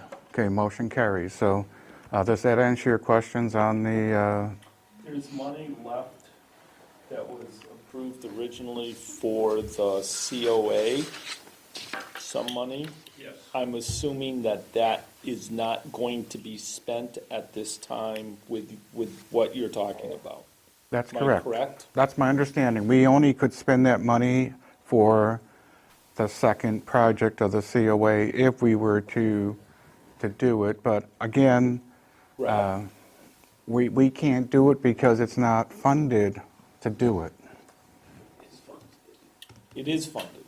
Right. $325,000. Yeah. that we appropriated 2 years ago. Right. We're gonna go through No, that special town meeting all over again. So the best, But it's the not best way to, enough. the best way to think about this, in my opinion, is we're gonna do the ramp upward, project one, whatever, the Yeah, base, right. whatever, all that. There is monies put aside 2 years ago, whenever it was, sitting there. We are choosing, given the last Yeah. election, to not move forward with the downward ramp, Yeah. nor any of those other projects at this point. What I would suggest is the money is still sitting there. We do the feasibility study, and we find out exactly what needs to be done, and that original money, which was for downstairs, is already been approved. We just haven't borrowed it or used it yet. And it'll be much less that would need to be used because there won't be a downward ramp. Yeah. And then we do, That's No, how and that- that's how I'm And I seeing get all this that, working and out. that 325, was that debt exclusion also? Yes. So that's just money that we will not use at this point in time. that's correct. Correct. So, There was already Don't 60. you have to do something downstairs? I mean, that kitchen is gonna be completely The obliterated with the elevator. But the problem is, Mike, we think, or we think it's not. We don't know. So I think it's too early to try to do something until that elevator or, the silo, whatever we're calling it, is done. And we also, quite honestly, have not received marching orders or direction from the COA as an organization as far as what they have for a plan, if they have one. A 2-year plan, a 5-year plan, a 10-year plan. Because for me, as a select board member, it's what do you want to do? I mean, we certainly want to help you if your goal is to stay. We don't want to spend $325,000 if your goal isn't to stay, right? I mean, and so I think we need a little direction as a board and as a community. That's not up to us, any of us here, to decide. That's up to the users and the people that go to and And also, I utilize the keep COA. hearing from people, we need a study to find out how is that space going to be for the COA. We need a study for the building, and the COA, we actually approved the money. We haven't used it for the study. Now we can, and then we can do the study and actually find out, along with the COA people, to What the needs are. determine what their needs really are. right. I asked the question because I remember the 325, and I just didn't know how that fit into the puzzle at this time. And the 16,000 for that study was separate, and that's kind of Yes. some of the stuff that they've been waiting on. They're like, why hasn't that study been done yet? Why, and that's part of it. So that, we've talked about the horse being, before, the cart before the horse, and Right. trying to get it in order this time, but that 16,000 is probably mostly what they're waiting for, but we already have an agreement with the church on School Street. We've got a signed agreement, and they're ready to move there during the construction. And if that elevator pushes them out, they'll be able to go up there for their. So now we did the vote, we can direct the architect to move ahead with that Well, I'll project. put on the facilities hat. So the reason the feasibility study wasn't done was because of this whole conversation. Because things would have changed, I feel, my opinion, that if the downstairs ramp was approved, their thoughts might be to stay. Now that that's not happening, they might have other thoughts. They might say, we don't want to stay in that building. Because that, as we all know, that was one of the biggest concerns, was that down ramp. Not just the kitchen expansion, it was the down ramp. Yeah, It failed. yeah. So now they might have a different opinion. So my thoughts with the feasibility study is to put a committee together, use the feasibility study to hire somebody, an architect, whoever, to come in and go over the needs. Because not only is it the feasibility study, not only for the downstairs, it's for the cable TV studio, correct? I thought it was just for the COA. I thought it was for the feasibility study for the COA and a cable studio on the stage. We'll have to read that again. I'll check that out. We'll have I to thought read that that's again. what it was for. COA. I thought it was COA, okay. Museum, upstairs. For the whole. Yeah, the museum. The upstairs was another study, I think, or proposal from a few years back. But- That's another reason we need to have a committee to put it all together and That's right. find out where everything is. 'cause That's fine. You know, if you have different groups now that are looking to see what their needs are. I mean, you have the museum. They have tried to put projects together, but is it the right project? We don't know. You have the studio. Would we like to take the stage out and move the studio there? Absolutely. And then you have the COA. So there's really three different groups that I feel with a committee can sit down and say, okay, here's our need for the final phase of this project. Right. Figure out how to bring the rest of it together. Because the way I see it, this town originally was asked to put up $5 million to fix that building, and everybody says, no way, we're going to spend that much money, so it's being done in pieces. And maybe that's all we can afford to do is in bits and pieces, because it's like your house. Maybe this year you do the roof, but you got to have a plan. And you got to figure out what the plan is. Sitting on the original building committee for the whole town hall project, you know, the estimate was almost 5, it was 4.8 with contingencies. The actual construction cost was 3.2, which you're going to spend that. You're going to spend that now for half of what you would have had, so, you know. Anyway. You know, I mean, that was upgrades to the whole infrastructure in that building as well. Electric, heating, everything, complete. And it would be done. It would have been done. And But this whatever, is can't go back. already approved, so none of this has to go to annual town meeting. We took care of this at prior meetings, there's, Right. Correct. We just gotta go out to bid and find out whether we got enough money. Yeah, that's. Hopefully it will be. Okay, topic 5. No, was topic 5 to form that building committee, or you have down here, Marlene, future building project oversight? Yes, because we had chatted last week about future building projects going forward and So for this committee, with the feasibility study, we would need at least representation from cable, we would need representation from upstairs historical, we'd need representation from COA. Am I missing anything?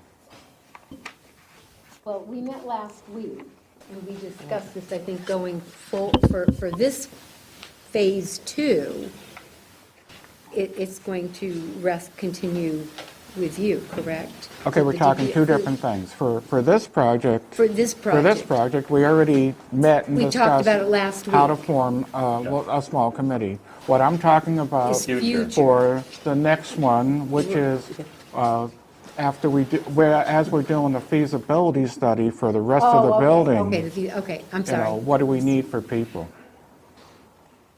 Is that what this topic would be for?